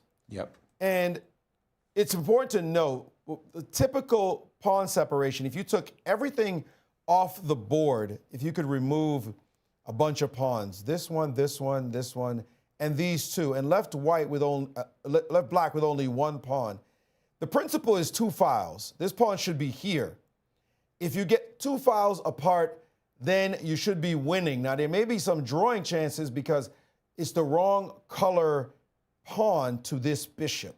So if this bishop could sacrifice for that pawn I was talking about, and then this king would be in this corner, you could make a draw. Good luck finding that position in any way, shape, or form. This pawn is going to tie down a piece. A pass pawn is going to be created on this sector of the board, probably by h6 and g5. We'd expect that to happen, h6, g5, and then at worst, g4. That's going to tie down another piece. Once 2 of White's pieces, both of White's pieces, king and bishop, are tied down, the black king will choose the direction to go in. And that direction will win the bishop. That's going to be it. A pawn will arrive on this square. That's all you have to know. A black pawn will arrive on this square or exist on this side. Someone will have to stop this pawn. And whoever's stopping this, if it's the bishop, the black king will chase it. If it's a king, the black king will go the other way. And that's going to be that. It's over. This is literally resigns. If I could see Hikaru resigning this position right now, He may not. I can imagine he wants to play on some more. But from a technical standpoint, we know, opposite colored bishop, there is no way to hold this position together. He's just in dire straits right now and just making moves as his opening didn't work out at all. In fact, it was disastrous, his opening ideas. Here comes h6 and the g5 I'm talking about, which will be followed quickly by those exchanges. It's just over. Yep. It's just literally over. We could see resignation literally at any moment in this game. Now he's just making moves. It's no longer about the clock. We're on move 38. He might just get to move 40 and decide, okay, enough is enough. Yeah, as you've just been pointing out, once black plays g6, g5, any trades, anything that allows g5, g4, resign. We can move on. This game is basically done and dusted, and Javokhir is going to go 4.5 out of 5, and chess experts are stunned, and we're shocked. Do you know what that means, Yasser? If Javokhir's winning, Fabi absolutely must win to keep that only 1 point score gaps, because they will face each other again later in the event, and Fabi will have a chance to equalize the score. So Fabi, is he doing well in his game against Matthias? Let's switch games and go over to Fabi. When we left it, Fabi had just played h4, h2, h4, and he's planning to play h5, h6. And we saw Matthias getting out of this tempo, h5. And we were like, okay, the desirable g5 runs into rook f4, so let's prep h5 with the move knight f1. Fabi said, you know what? I'm going to try to exploit the rook's loose position in the center of the board with the move c4. And after queen b6, Matthias says, give me checkmate in 1. No, I'm going to block that threat with the move c2, c3, and queen a5. What I'm seeing in this game, by contrast with the game of Hikaru, is the equal clock times. Yes. 25 minutes apiece. So both players have been, sometimes you keep tempo with your opponent. You're Taking the same amount of time. Exactly. We can see that the engine is not fond of this last move, queen a5, but I'm not clear on why. It looks like a good move to me.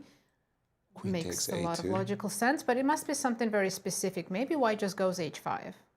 I see that yeah. the move I just made, which was king b1 defending a2, which is the most natural move, the engine seemed to think that the evaluation, the advantage shrank. So it has to be with the more Aggressive sharper, line, yes. aggressive h5. h5, would you still play g5 here?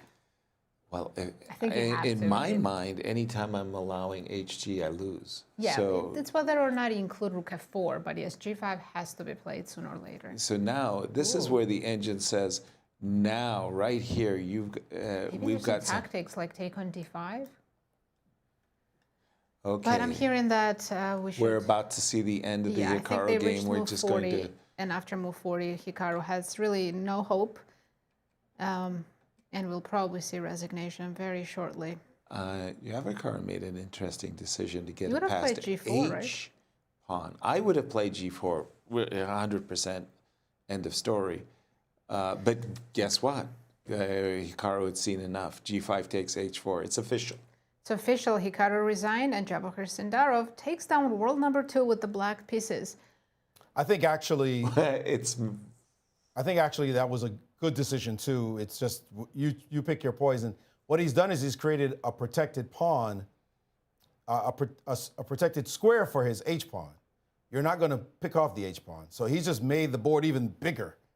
We know it's that 2-file thing here. When you have 6 files in between the pawns, you got sub-zero chances, if possible, of drawing that game. So Hikaru realized in that position, if he takes bishop f3, can prepare h5, and that's it. This pawn advancing, guys, that's just, you're not surviving. You're not even, in fact, your own pawn is in your way of allowing your bishop to help.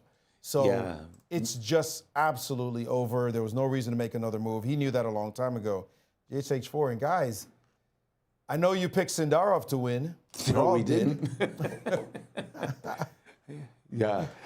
Very, very impressive. I mean, he just handled the number 2 and number 3 rated players in the world, and he handled them very effectively. Great preparation, got ahead on the clock, and, well, in this game, he showed his bravery, too. He could have allowed a perpet.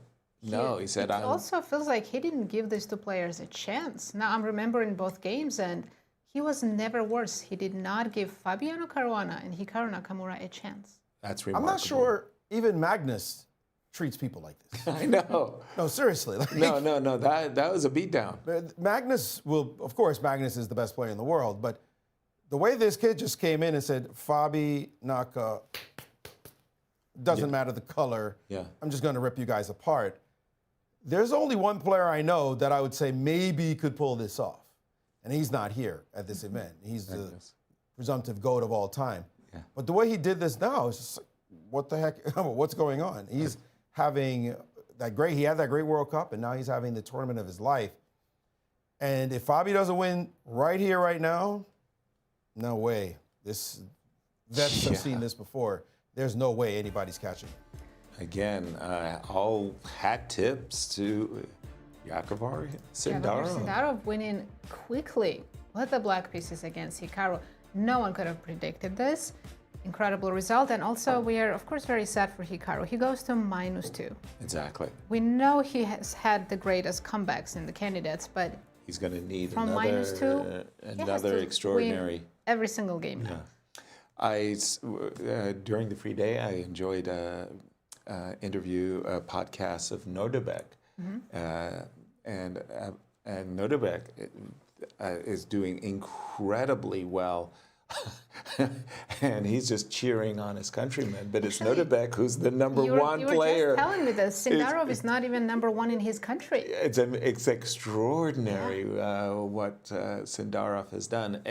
Sometimes it all goes perfectly. Your preparation, you get to play it. It works brilliantly. You catch the right opponent at exactly the right time. The clocks, you gain confidence as your opponent starts burning clock and then making suboptimal moves. You're really getting hurt. And for those of you joining us late, there was that moment where Sindarov could have forced a perpetual check, and he said, "No, I'm going to play G6 and He didn't play even for the win." think there for long, 3 minutes and went for a win. Okay. Secretariat is sprinting away. Sindarov is sprinting away. Can Fabi give chase?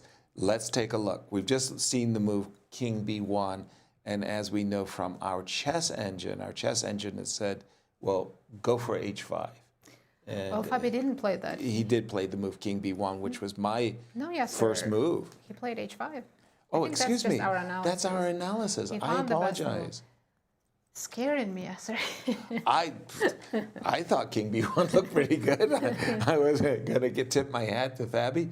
No, I take it back. Fabi said, H5, let's go. And for me, if White is ever able to essay H5 takes G6, I mean, it's an instant rook on the open H file. I'm going to sacrifice mate. So I don't think there's any time to play queen takes A2. Let's just have a quick look, shall we? H takes. I don't even know what to recommend after. Is it time? Do you even need to open F file too? I don't even know. I was going to go queen H3. How do you defend? Rook E7. There's bishop on E5. Oh, excuse me. Yeah, that move doesn't even exist. It doesn't even exist. Then I have no defense. Yeah. Oh, then you should start like this. Sure. Rook. Yeah. No. For some reason, it's not like. It's funny because I wanted to go. I think it works, Yasser. It does. Just needed a minute to understand your line. To catch up. Exactly. To catch up. You calculated that faster than too me. fast. Right. So there's no way you're allowing. Pardon me.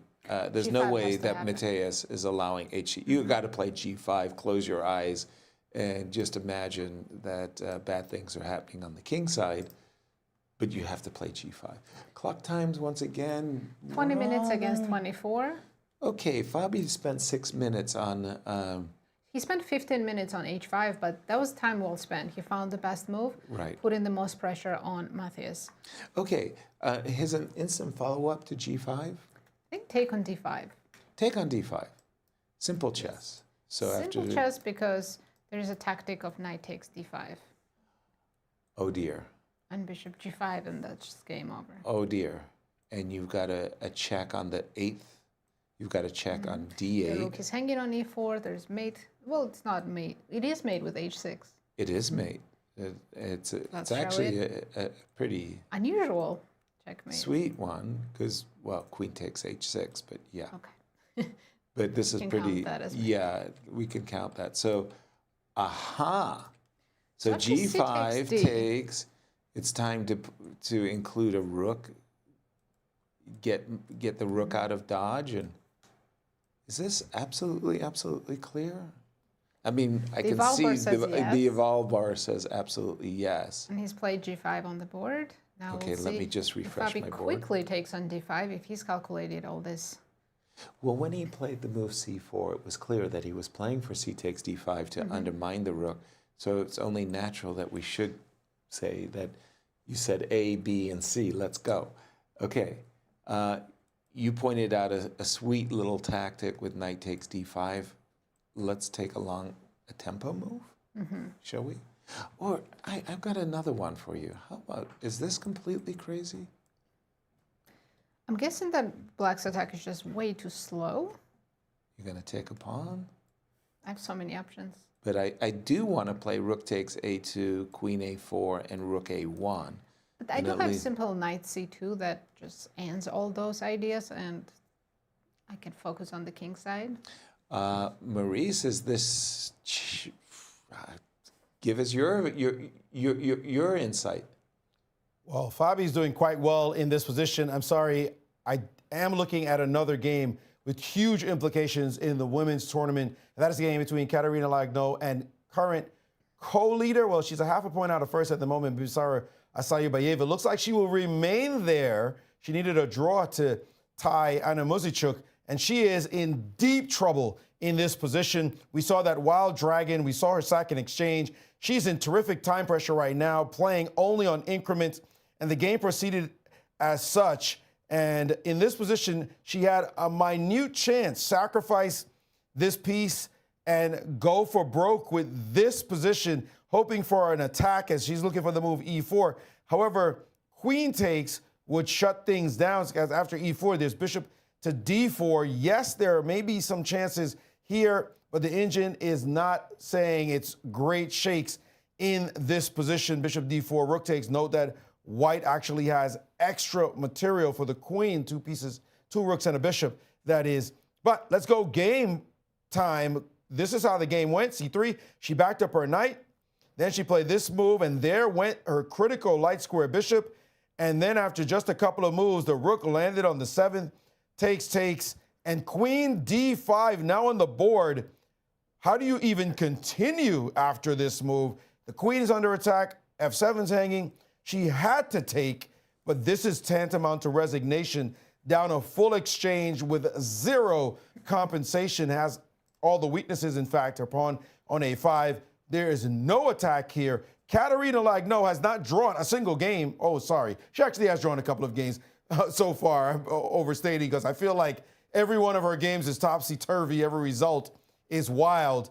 And now she will, after losing, will win today. She's on a roller coaster. Asayebayeva, Bibi, will feel the pain of losing this game and dropping out of first place. Anna Muzichuk, the last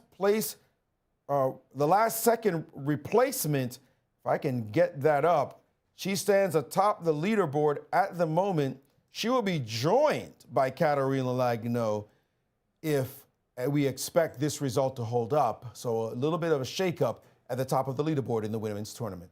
Absolutely. Thank you, Maurice, for that. Remarkable that Anna, last-minute replacement, will find herself in first place. Jumping back to the game of Fabi for just a moment, because he has taken some time. Fabi took a lot of time for h5, which was the right move.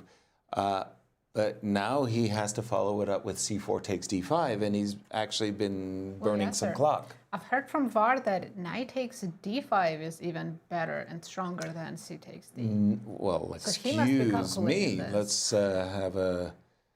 by the way, that bishop on c8 it's almost like bishops like stuck, right?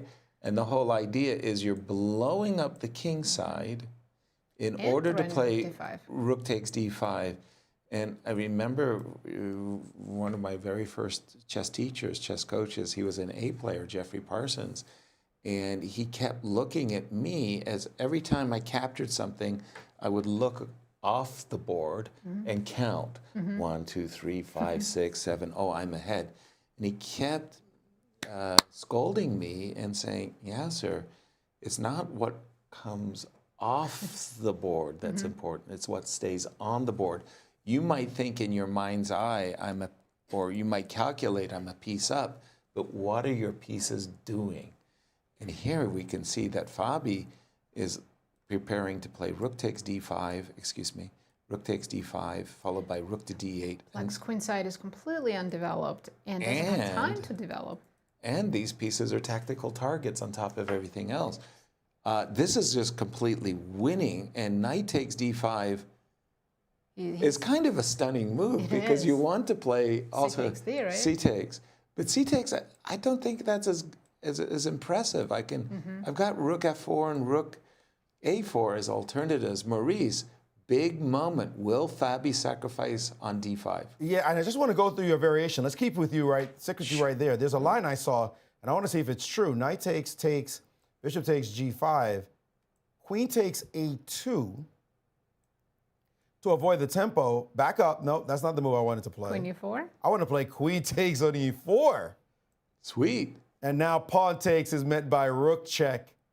And then h6 with a delicious, unusual mate. Give me the brilliancy prize. Yes, that is a variation to consider. And that is everything all set up for it with the bishop on c8, the pawn on f5 guarding the g6 square so that h6 doesn't give away a square. So knight takes d5 and bishop g5 sets up that idea. Now, by the way, queen a2 was a blunder. Bishop takes, that means that taking on 2 is what gave up the d8 square. But what other move can you play here? If you can't take on a2, Looks hopeless. you're frozen for a move. f6, maybe, but f6, rook takes d5. I'm actually Everything falls trying to apart. consider some counterplay. Maybe bishop takes c3. Ooh. And I want to take rook c4 next. But rook d5 is not hurting your feelings. Everything is hanging. Everything's hurting my feelings. I'm getting my feelings hurt. Bishop takes b2. I've got no perpetual, You, nothing. you know one of those beautiful Just hide moves. on b1. Yeah, I know. I really still like to pat myself on the back when I would play such moves and just kind of shelter my king away from the frenzy. Wow. And Fabi's, I mean, he's playing a great game. He's just making his fans nervous by thinking. Well, if he's calculating knight d5, he can use his time now and then blitz out all the winning moves. Yeah, that's true. He did not play it. Took with the pawn. He did not play it. Unbelievable. I mean, still much better, but yeah, knight d5 was a stunner. Well, again, I did not see knight d5. Let's be very clear. I thought when Fabi was playing the move c3, c4, c2, That was the c3, plan. he said A, he said B, he was always going to say C. He probably just noticed knight d5 and Considered it. thought about it, and then he said, but wait a minute. Why take? Well, why am I taking any chances or risk? Doesn't c4 takes d5 give me a huge advantage? It does. I don't think he saw knight d5. You don't think so? No, no, no, no. Because he paused. What else was he supposed to do? I just don't think he saw knight d5. Really? Because if you see, what stops you from playing knight d5? I'm sacrificing a piece and maybe I don't have to. No, but I'm saying, so it's Fabiano Caruana. He plays blindfold. He sees 10, 20 moves. He's an incredible calculator. So let's say you look at knight d5. Yep. Okay, so put it on the board. Knight Yep. d5 on the board. You have to take this knight. Yep. And now I play bishop g5. Yep. What stops you here? Which move does black play? This is where it really comes down to. Which move? So now rook takes. Rook takes, bishop check. And then f6, right? You have to. Oh, that check. All right, so now the rook is hanging, right? The rook is hanging. So let's say we move the king. And I could see him calculating this line, and maybe this stops him from playing, right? So maybe he saw it, and this is a line I'm going to correct myself and say maybe he saw this and didn't like it. Now, what should he have played here? Should he have taken on f4? I think so. And even taking and rook d8 should be winning. And rook d8 looks really nasty. Well, we all know, because we've all suffered these terrible pins in our chess careers, you know. The same mate isn't there. Oh, it is. Oh my goodness, G5 is. Need the f6 or h6 mate? Because if you take on f5, I mate you with my rook. Sweet. Another brilliancy in a bouquet of flowers. G5. That's awesome. Okay, that's awesome. It's not hard for Fabiano Caruana. I can't believe #2 player in the world right now sees that move and doesn't calculate it to the finish. It just looks so good. Yeah. Okay, I understand this looks pretty good too. But this is the problem. I mean, again, you're confronted. Why doesn't he play knight takes d5? Because it's easy to say, well, I'm sacrificing a piece and there's no reason for me to take any risk. I can play c4 takes d5 and I have a big advantage. Yes, but your advantage is even larger after knight takes d5. And the variation we just saw with g5, That was a beautiful that goes line. into that goes into your best game collection for sure, with an asterisk of brilliancy as well. And now, by the way, yeah. rook to a4 That was my question. is a little bit of chaos. I'm not. Is it chaotic? Yeah. I mean, okay, a2 is not exactly the most significant aspect of this position right now. So you might think that you're still winning. So who cares? Right. The biggest thing is actually the fact that this bishop on c8 and the rook and a8 are not playing. Right. And we've seen that in different variations. So maybe right here, Fabi's thinking, I'm much better. It's harder. In some ways, it's hard to calculate this one. He might just be going on flow. And rook f4 was played. Rook f4, not rook a4, rook f4. Yes, rook f4 played. And queen e2 is a move. Quickly responded. By the way, knight c4 was apparently much, much better. So another knight sacrifice. I want another one of those knight sacrifices. Yep, he's missing all the knight sacks. He's in No, just practical play mood right Yeah. now. So queen e2, but that's a move everybody reaches for, and everybody reaches for the 8 pawn. You're right, the 8 pawn is not delicious. So Yasser, the reason why knight c4 was working is not bishop g5. It's not bishop, I No, apologize. it's queen e2 after rook takes c4. And just a double attack. And just double attack, bringing our queen closer to black's king. And by the way, that Queen e5 would end the game, right? and the loss of the bishop, your bishop can't even move because there's queen But knight e8 c4 doesn't check. come to mind. You don't look for that. You Oh, only look at Especially queen when you're in time pressure. Exactly. Especially when you're in time pressure. he played queen e2 He's threatening quickly. knight c4 right now. Oh, that's a massive threat, no question about it. So black has to take on d5, or? I was going to take on a2. Don't ask me why. I just want to be irritating.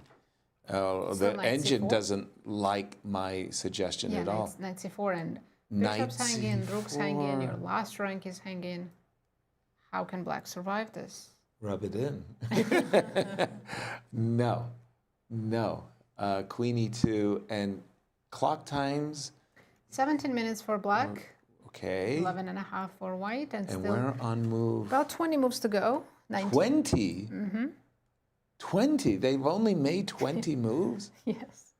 That's feel why like- Fabi is feeling the pressure of the time. Yep. And I think what Fabi was thinking about, instead of any of these extravagant knight sacrifices, Yeah. what he was thinking about was, does black have any real counterplay? Is there Right. something for me to worry about? Because if I can just play solid moves, queen a2 hasn't been played yet. Right here, right now, he is up a pawn. Full stop. And He's he's up a pawn. and he's got big threats to go with And the pawn. And your opponent has no development. You must be better here. Right. This is I must be better. He has no real counterplay. And if I can just make sure he has no real counterplay, then this is how I play. This is why even look at any sacrifices? If he doesn't have anything against the simplest moves I can play, then there's no risk anywhere. You're just winning. You're just crushing your opponent. So he's just checking that, and once he checked that, he said, okay, you got nothing. I'm going to win this game now because you've got no counterplay. And he knows it as well. Matthias desperate, trying to make these three pieces that he has in the game work. Not I enough. don't see It's it. just not going to work. Yeah. I don't see it either. Wow. By the way, if Fabi's king were on b1, he would have played even faster. He would not even have looked at the board. He would just said, I'm going to play these moves, and you're going to resign. This current position, Maurice, I mean, in view of knight c4 and this threat of queen takes e5, give me some way that Matthias could at least make White's life a little bit difficult. Yeah. Okay, I'm just going to throw out a move because I just don't have anything better to offer. Queen b5. Just like, give me your queen. Knight c4. I'm playing knight c4 on pretty much every On move. every move, you're playing, oh, Well, now dear. that Maurice showed me the idea, yeah. On every move, you just play knight c4. But cd5 actually is a move. Stops knight c4. Yeah, cd5 is a real move. So wait, knight d5 doesn't work anymore because, check. It's bishop check. f4. Yes. Why isn't my king I on? mean, I can But still even play it. here, by the way, even B1? here, I Aren't mean, winning? queen e8 check or rook D8 check? d8, this feels crunchy. Maybe black has to sack here and go bishop f5. Yeah, that's disappointing, actually. Yeah. I mean, it's winning for white after bishop takes f5, but it's kind of We disappointing wanted more than that. that I'm not winning Yeah.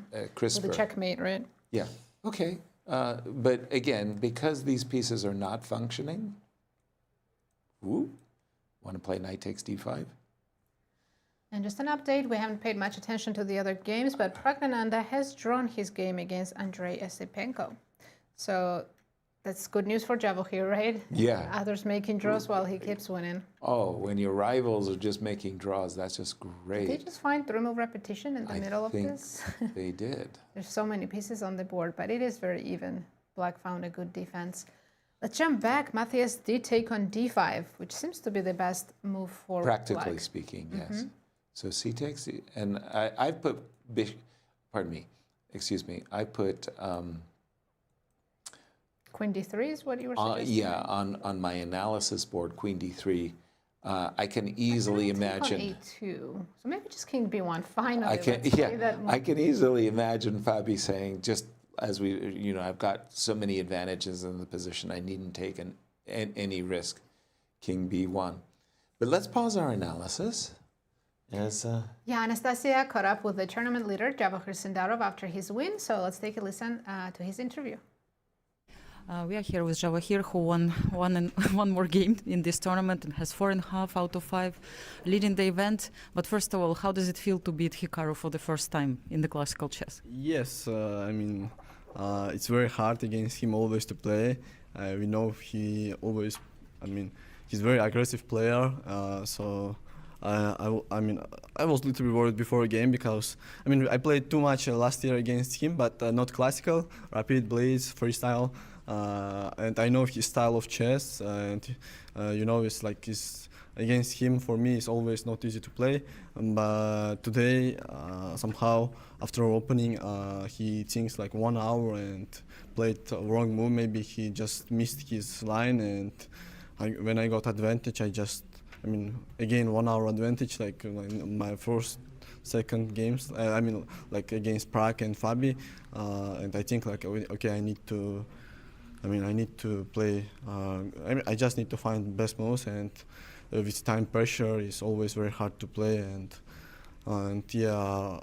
position for him also not easy, where he need to find best moves for save the game. But when I saw he just he don't he don't understand not understand, like he's. I don't know how to say this exactly, but he's trying to, find some creativity ideas, but then I understand like he just understands his position better, and I just played very well. Yeah. Yeah, I was wondering actually what you were thinking about during this hour while Hikaru was thinking about the lines. Like, were you completely focused on your game, or you were checking the other games? I just see it in sofa. Just 20 minutes waiting his move, and then he don't play it, and then I walk like 20 minutes.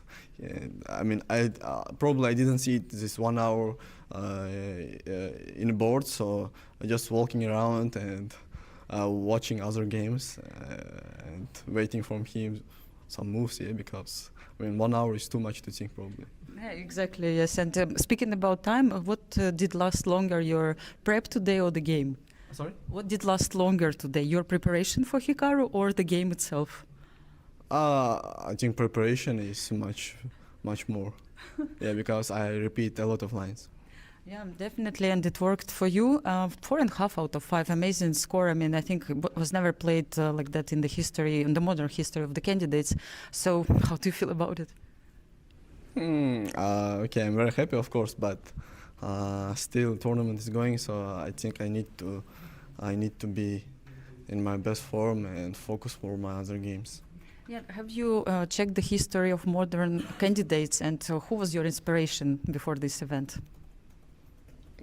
I actually watched only last tournament, where everyone was playing very well. I mean, first top 4, and like last game, I mean, it's very important. So I watch only last candidates, and I watch all Gukesh games, how he won his games, and that's all. So can you say that he was your like inspiration and? No, actually, I don't. I mean, don't. I'm just checking their games and how they won, how people's doing mistakes in normal positions, and that's all. Yeah, I mean, I don't have someone like who is, I mean, from learn something, and so. Yeah. Okay. So you rely on yourself. Thank you so much, Javokhir, and all the best of luck. Thank you. What an even-keeled young man he is. He's got the right attitude. I'm happy, of course, but it's still a long tournament. He says he understands that this is a marathon still. You can always collapse, and especially if Fabi wins his game, there's going to be somebody who is chasing him, and that will be clear. But wow, the meteoric rise of Javokhir Sindarov. And let's take a look at where he stands on the live rating list, as we have it up to date. Number 1 in the world, of course, Magnus. Number 2 now, Fabiano Caruana trying to win his game. Hikaru there has dropped to number 3 in the world with a 14-point loss from this event. Uzbekistan's finest, Nodirbek Abdusatorov, has the next slot at 2780, followed by Uzbekistan's presumptive maybe soon finest, Javokhir Sindarov, at number 5. 2 Uzbek players. That country must be jumping up and down with joy and jubilation. He has gained 20 rating points. Do you know how hard it is to gain 5 and 10 rating points? You gain 20 at this level with this K factor?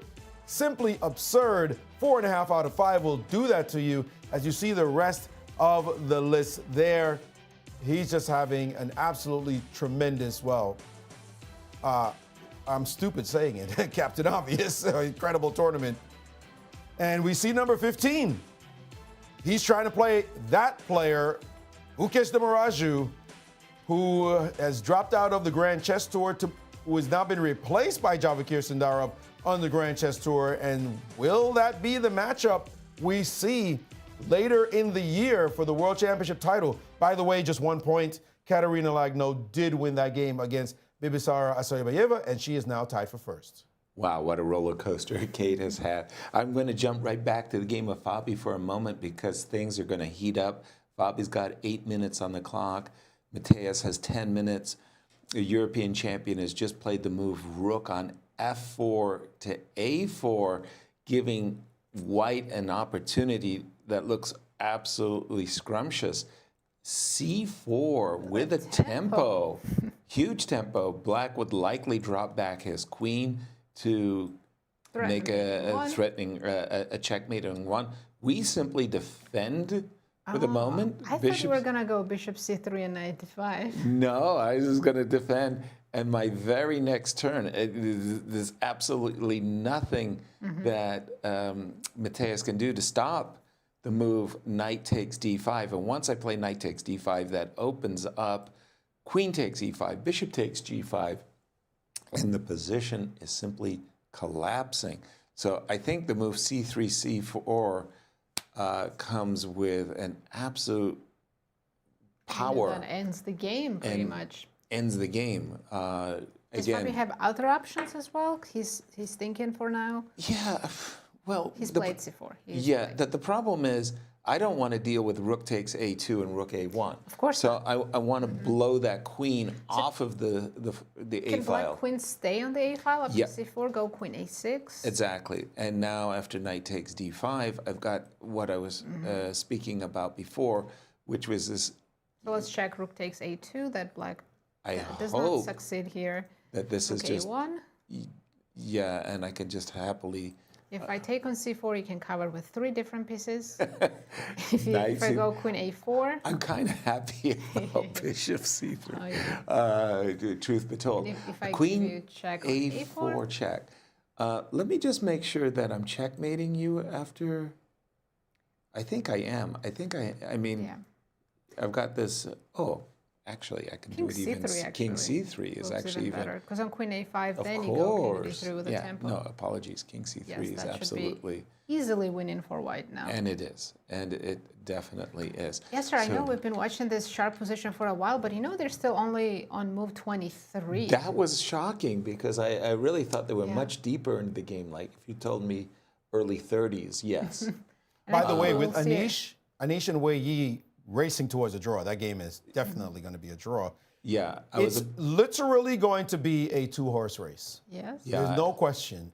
Fabi needed to keep pace, and this win is huge for him to jump back to +2 and say to Javokhir, it ain't over yet, kid. It ain't over yet. Yeah, you're doing really well, but I am Fabiano Caruana. Don't slip up. I will see you later in this tournament, and you better keep pace because this game by Fabiano, as you all are mentioning, it's only 23 moves. Wow. And his opponent could be resigning in the next few moves. This is almost a miniature. He never developed his bishop on c8 or his rook on a8. So with c4 on the board, with very few moves to even look at, desperation time, Fabiano blowing his opponent off the board is exactly what he needed after he himself got blown off the board in the previous game. And he can say, we're in this, and we're going to look at two players, two of the world's finest, try to make it happen. The youngster at 20 years old, the youngest player in the tournament, against one of the oldest players in the tournament, but a vet who has seen a thing or two. What a storyline this is going to be. Well, after that terrible loss in round 4, always the mark of a champion is the comeback. You know, you just put it behind you and say, I had a bad day. That's all it was. I'll return stronger the next day. Fabi is very good at that. Bingo. And Yes. he's showing his resilience. He's bouncing back. It's not over till it's over. It's still 7 minutes versus 7 minutes. But And this this game is- is over between Anish Giri and Wei Yi. It did end in a draw, as you can see. It's a rook end game, 2 versus 1, but 2 points are even doubled. Yeah, exactly. If you switch the pawn from f4 to g4, some smidgen of chances, but not in this case. Well, if it was white to play and Yeah, take the rook. Well, that is really does win. But again, 7 minutes to 7 minutes with 20 moves left. Yes, we all know Fabi has a winning position. But time trouble, crazy things can happen. Blunders galore. We saw it in the Tan versus Kate game, where that was the Mutual, G4 rook H3 Crazy mate. checkmate. Like she was a piece down and By the she way, recovered. This is the first time that Bluebaum is in trouble in this tournament at all. So I In his think first 4 Fabi's games. prep was fantastic today. It was the Petrov. They expected a quiet game, but Fabi castled long, went f4, f5 super early, and just Put pressure on his opponent. so much pressure that Matthias wasn't able to solve the problems out of the opening. Exactly. Again, we're in this position where, thanks to this bishop tempo against the queen, Matthias is saying, well, where do I put my queen? If I put my queen on b6, queen goes back to b6, bishop goes back to c1, defending b2. I'm I gonna take play a probably pawn. d4, just so Oops, the sorry. file is closed. You would try d5, Just to d4. not get mated with rook d8. Exactly. The knight it's jumps still- to d5. This looks awful. Queen d6. What else is there to do? And finally, Just take the pawn. bang. Yeah, Wow. this looks absolutely crushing for Fabiano. Tell us the results so far in this round 5. Right, we already had 3 results in the open section. 2 matches were drawn, Pragg and Andrey, Anish and Wei Yi, and then the huge result, of course, was between Hikaru and Javokhir. Javokhir extending his lead and Hikaru going down at -2. And doing it in fabulous style. So fantastic for Sindarov and for the ladies.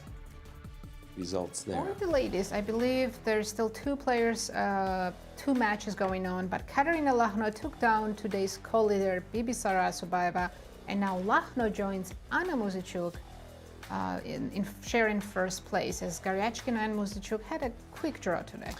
A Cinderella story for Anna Muzychuk, as she's a last-minute replacement for Kanero Humby, who stepped aside. She had the least time to prep for this event, but she's leading the event. How sweet it is. We did see Queen b6. Matthias' clock ticked down to 5 minutes, And then after bishop c1. Sorry, Yasser, that's your analysis. Oh, we sorry. Have queen a6 on the board. Oh no, I keep doing the wrong thing. Apologies. King b1, rook a4, c4, queen a6 on the board. Knight takes d5. We saw this variation.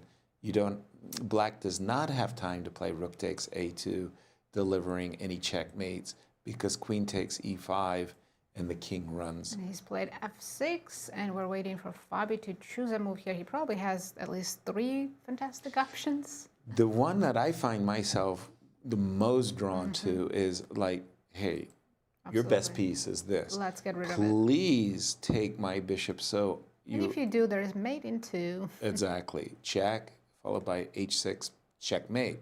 So you probably have to take on a2, right? a2. And hope for the best. Can I just essay this for a quick Queen second? a4? That's the only thing I'm worried about. By the way, Queen Fabi did play bishop c3, so they might head to this position. Queen This is the only thing he has to calculate, but I think even b3 works here, if nothing Okay, well, else. You have a check, yes. a check to start, f7? and then b3, right? b3 is So nice. b3 protects the a1 square.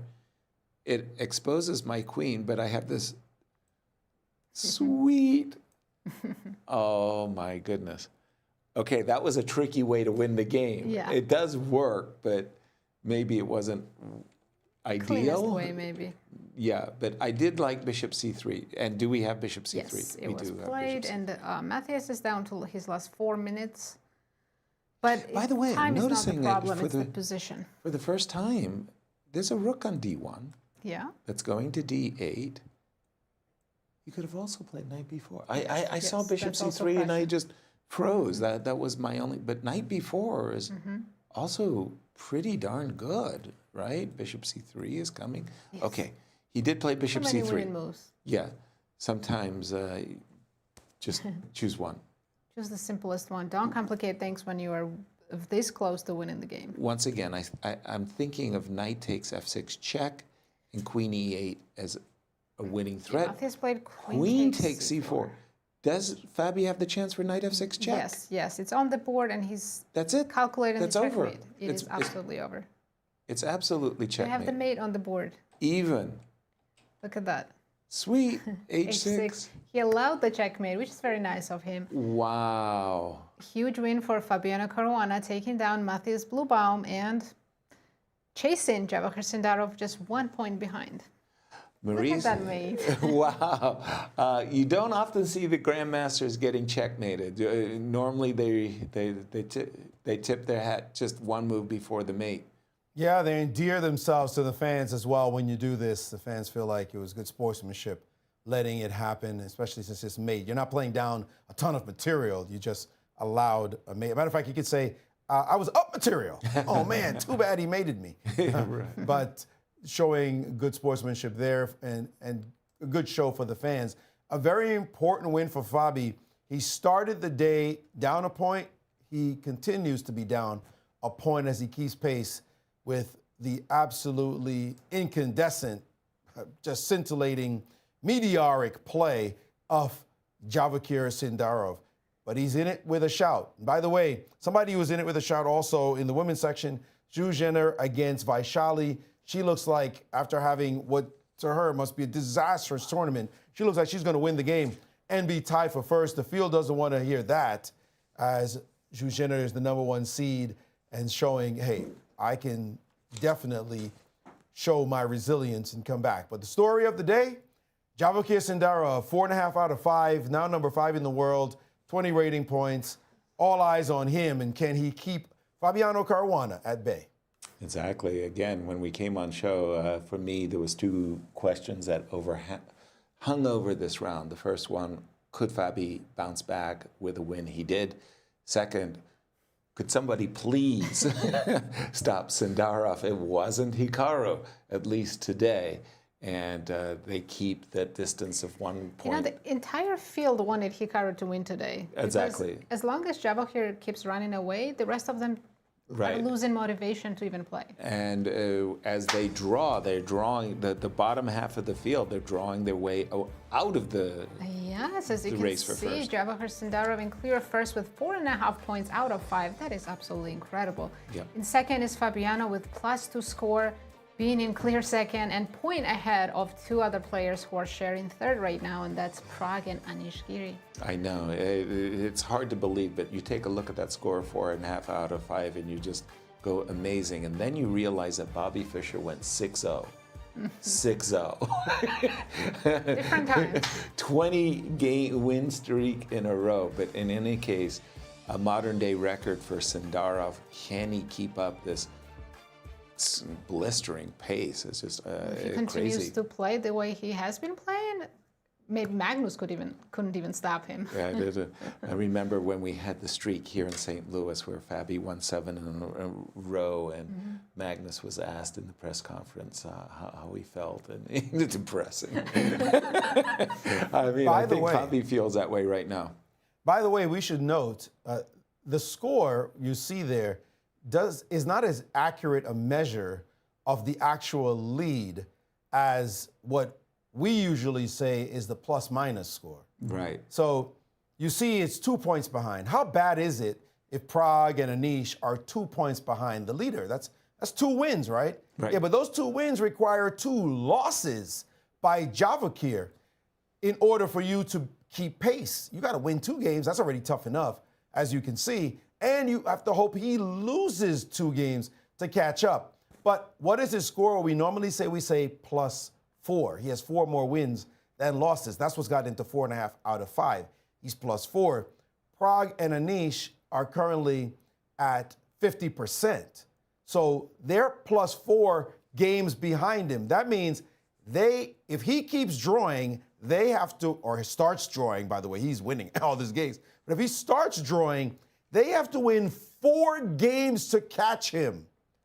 Good luck with that. You're going to have to pull off some miracle, which you haven't displayed just as yet. So right now, players tied for third, they feel like they're out of it. Or maybe they could be optimistic and say, somebody beat him, please. One of you will beat him, and then maybe somebody else will do it and catch him. But they know their destiny basically out of their hands right now, because you could, well, if you beat him twice, okay, that's different. If you beat him twice, then you're in business. But it's only Fabi who's realistically got a shot at catching and maybe passing Javokhir. Thank you, Maurice. This is what tomorrow looks like for the open section. So Fabiano is playing Andrey Esipenko, who's in the last double place. white. And he gets double white. It's a big chance for Fabi to win again.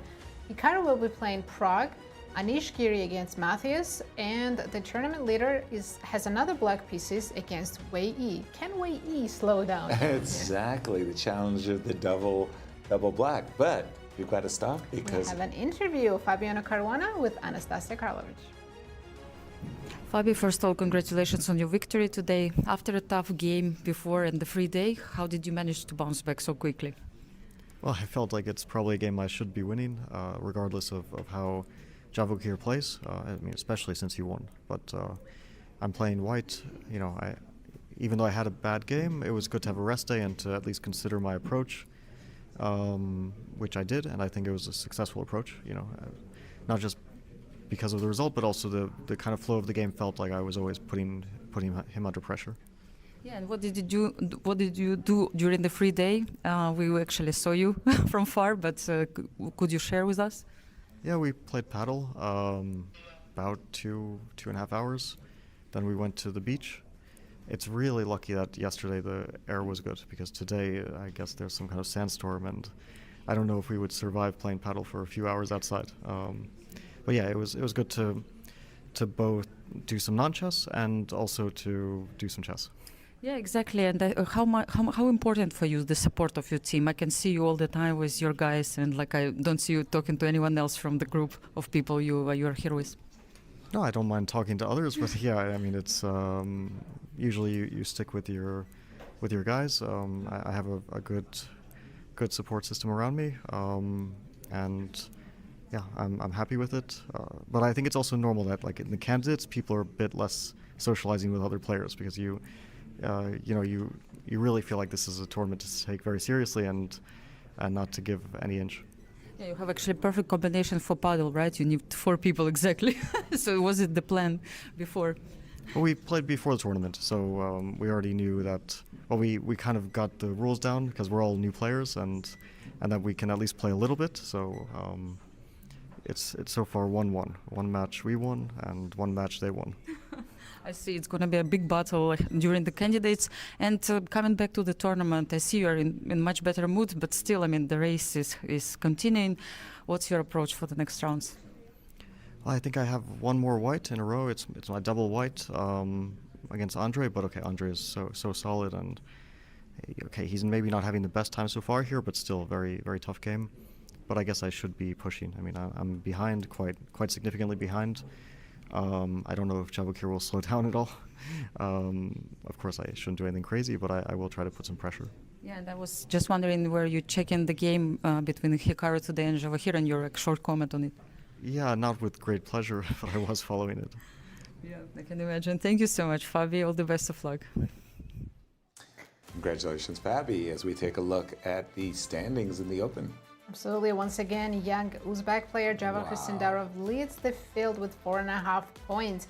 Fabiano is a full point behind him, but they will still see each other later in the tournament. 2 players sharing third, and then the rest of the field falling behind.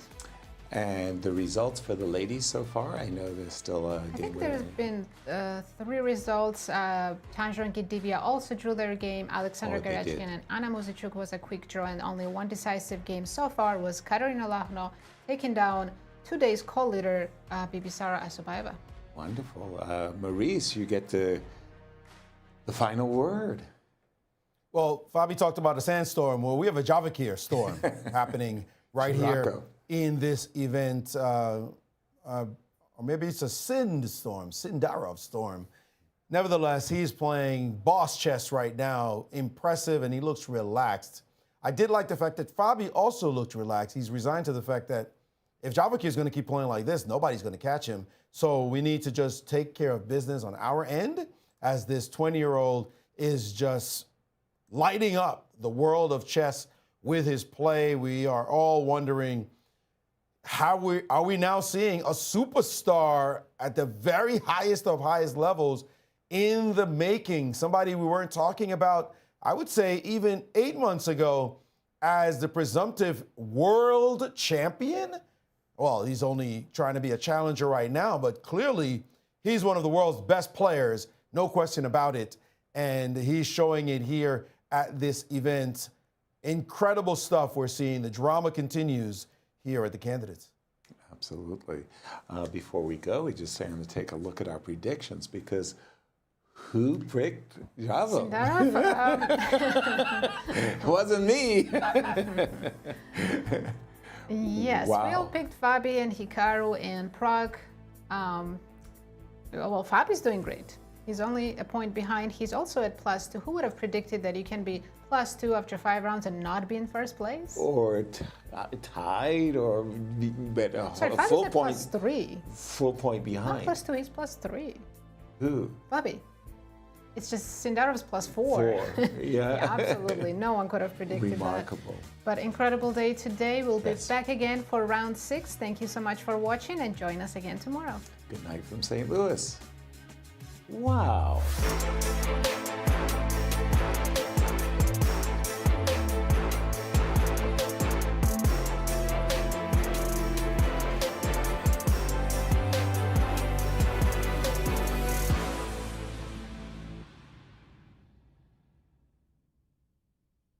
This has been a presentation of the St. Louis Chess Club. Any reproduction or distribution of this content without the express written consent of the St. Louis Chess Club is prohibited.